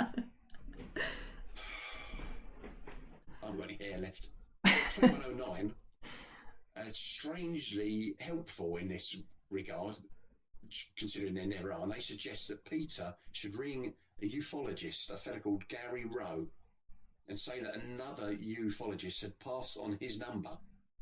So Ken was pleased that Peter was nominated to do this rather than himself, because I think, I can understand why I wouldn't want to try this either. No.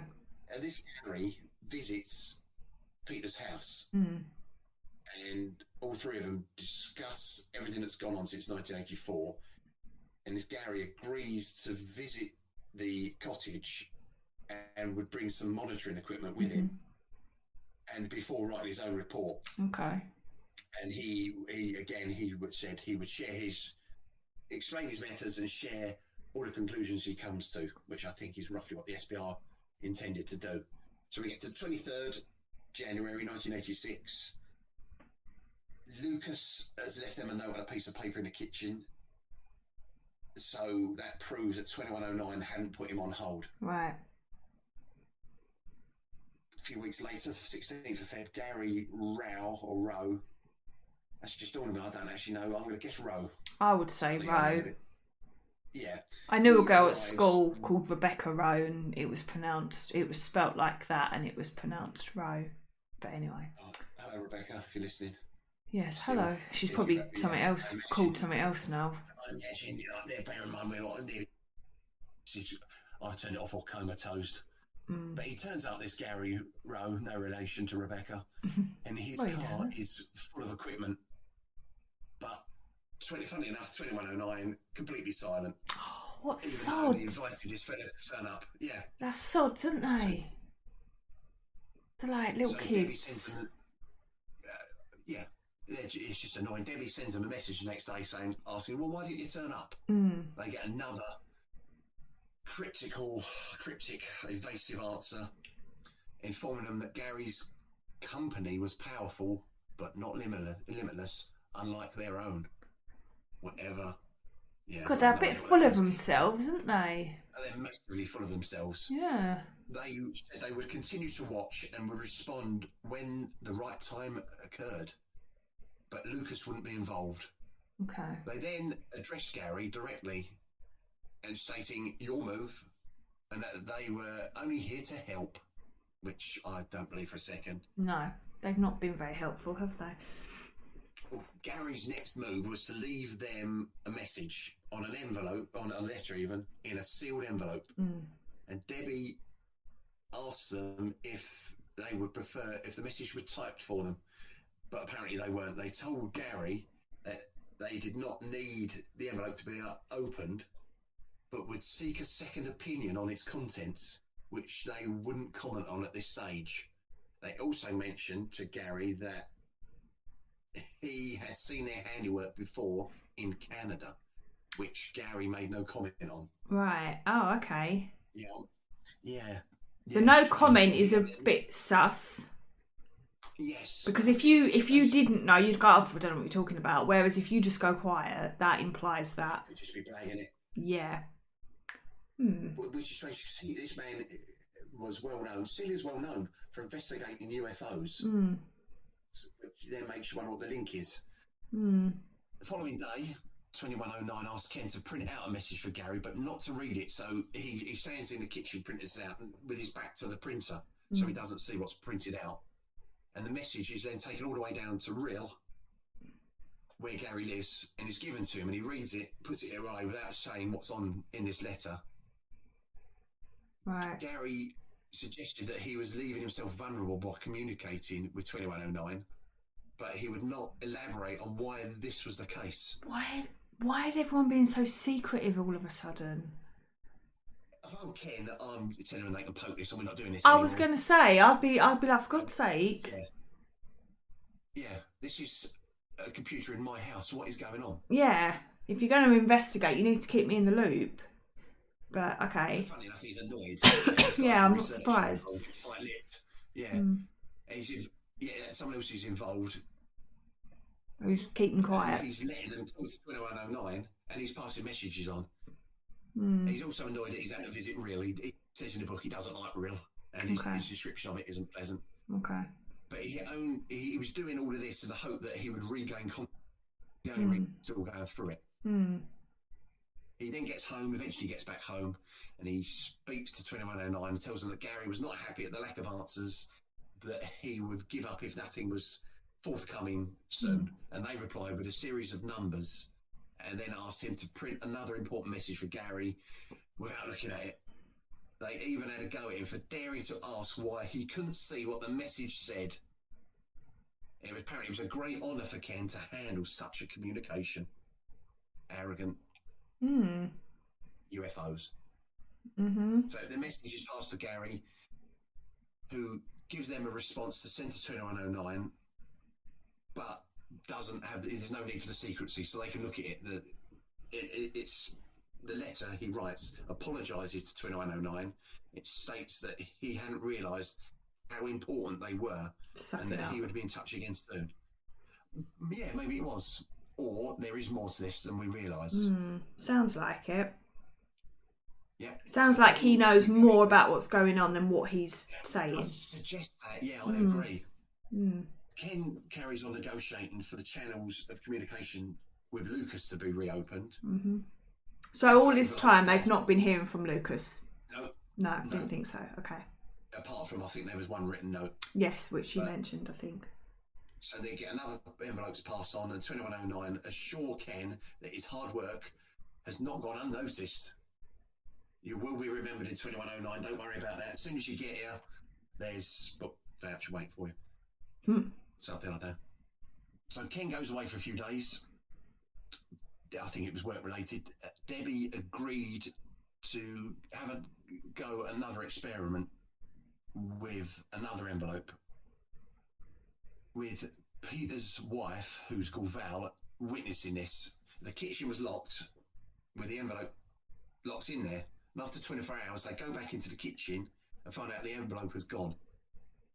Okay.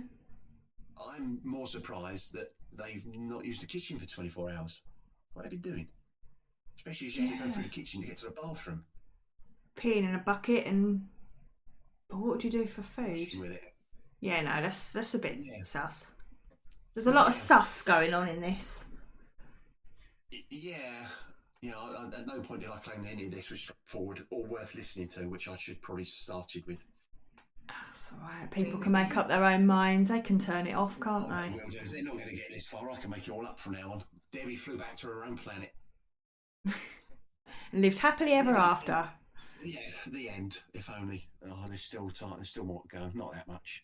Debbie sends a message to 2109 again, asking if passing these secret notes on would help her and Ken. And the reply comes back that these communications would mean nothing to them. The letter was passed to Gary, who seemed disappointed with its contents. Brilliant. Okay. But it's now got to the point where the window of opportunity to talk to Lucas is coming to a close. So Ken asked Lucas to describe the moment the Leams, the lights, first appeared. And Lucas told him that his young maid, Catherine, was asleep near the chimney. And he was just about to pick her up to carry her to bed when he noticed a light. And someone stepped forward and told him not to be afraid. And at this point, Catherine wakes up but couldn't see the light at all. And he also noticed that Catherine's words, as she was singing, would appear on the screen. Right. And I've got access. I've got that stuff on my phone. Can hear what I'm saying, and it'll transcribe it. Yeah, but this is in 1980, whatever. Yeah. And this was happening in 1521. Yeah. Oh, yeah. That. Yeah. Yeah. Very So they had that strange. technology then. Yeah, amazing. We're in March 1986, and Lucas sends his final message, and it is full of love for his friends in 1980s. Oh. And it was also it contained his plans to travel by boat to Bristol and then by horse to Oxford, where he would visit his old college if they'd have him back. And he was also he was going to write a book about the communications, and he'd hoped that one day they would all sit. He said they would hope one day we'd all sit down in Oxford, read each other's books whilst drinking ale and eating meat. Oh, that's nice. Yeah. 2109 send yet another cryptic poem, as they do, but they did say that someone else would come and give them the help that they needed. Okay. They also informed them that Lucas did write his book shortly before he died. Okay. So it doesn't say when. It could have been written a few years in. I think Lucas suggests he's in his 50s at one point, which is right. Okay. Age for that yeah, I was going to say that's cracking on a bit for that time. Yeah, so he wrote his book and then died soon afterwards, and they give him the inscription, which was in Latin. Right. It translates as, "Me writes this in the hope that mine fellows will one day find this book. Then may our lands not be so distant." Oh, that's nice. If you go online, there's messages, people trying to find this book to see if it exists. Yeah. But as far as I'm aware, it's never been found. Oh, okay. Maybe it was never published. Might have just been the one copy. It might have been. I know how that feels. So that was, from what I understand, that was also the last message they had from 2109, because I think they got rid of the computer and gave it to Debbie's brother. Right, okay. And that sort of brought an end to the whole saga. So that was it. Just offload it on him. Yeah. Basically. So were they talking to someone in Tudor England? And who knows? Someone in 2109? Who knows? We'll never know. It sort of wasn't just a very, very elaborate hoax. Well, if it was a hoax, whoever put the hoax together put a lot of thought into it, and they should be writing films. Yeah, they should. But I was thinking, if anyone has managed to stave off a coma to get to this point, and well done to you. Let us know your details. We shall send you a medal. I would stand up if I wasn't connected to my laptop by wire. Just to applaud you. But if you are interested in this, Ken Webster wrote a book called The Vertical Plane a couple of years after this happened. I've read it 3 times. The first time I ever heard about this was in a podcast, and they'd managed to get it down to half an hour. But I listened to it one morning, and I was so intrigued by it. I listened to it again that afternoon. I went straight online and ordered the book, because they obviously made it sound a lot more interesting than I did. Not done bad. I'm still awake. I'm glad it's over. This well, ordeal. Thank you for listening. We'll just apologise for we had. I mean, if you did make it even halfway through, you may notice we had a few technical issues with sound, which we are working on resolving. So apologies for that, and it won't be ongoing, but promise it won't happen again. Technology, eh? So if they get a computer working in Tudor England, why can't we get one working? Exactly. Well, thank you for listening, and we hope you enjoyed. And just remember, we are absolutely, definitely not experts, just 2 amateurs muddling through history. Thank you for listening to the We're Not Experts History Podcast.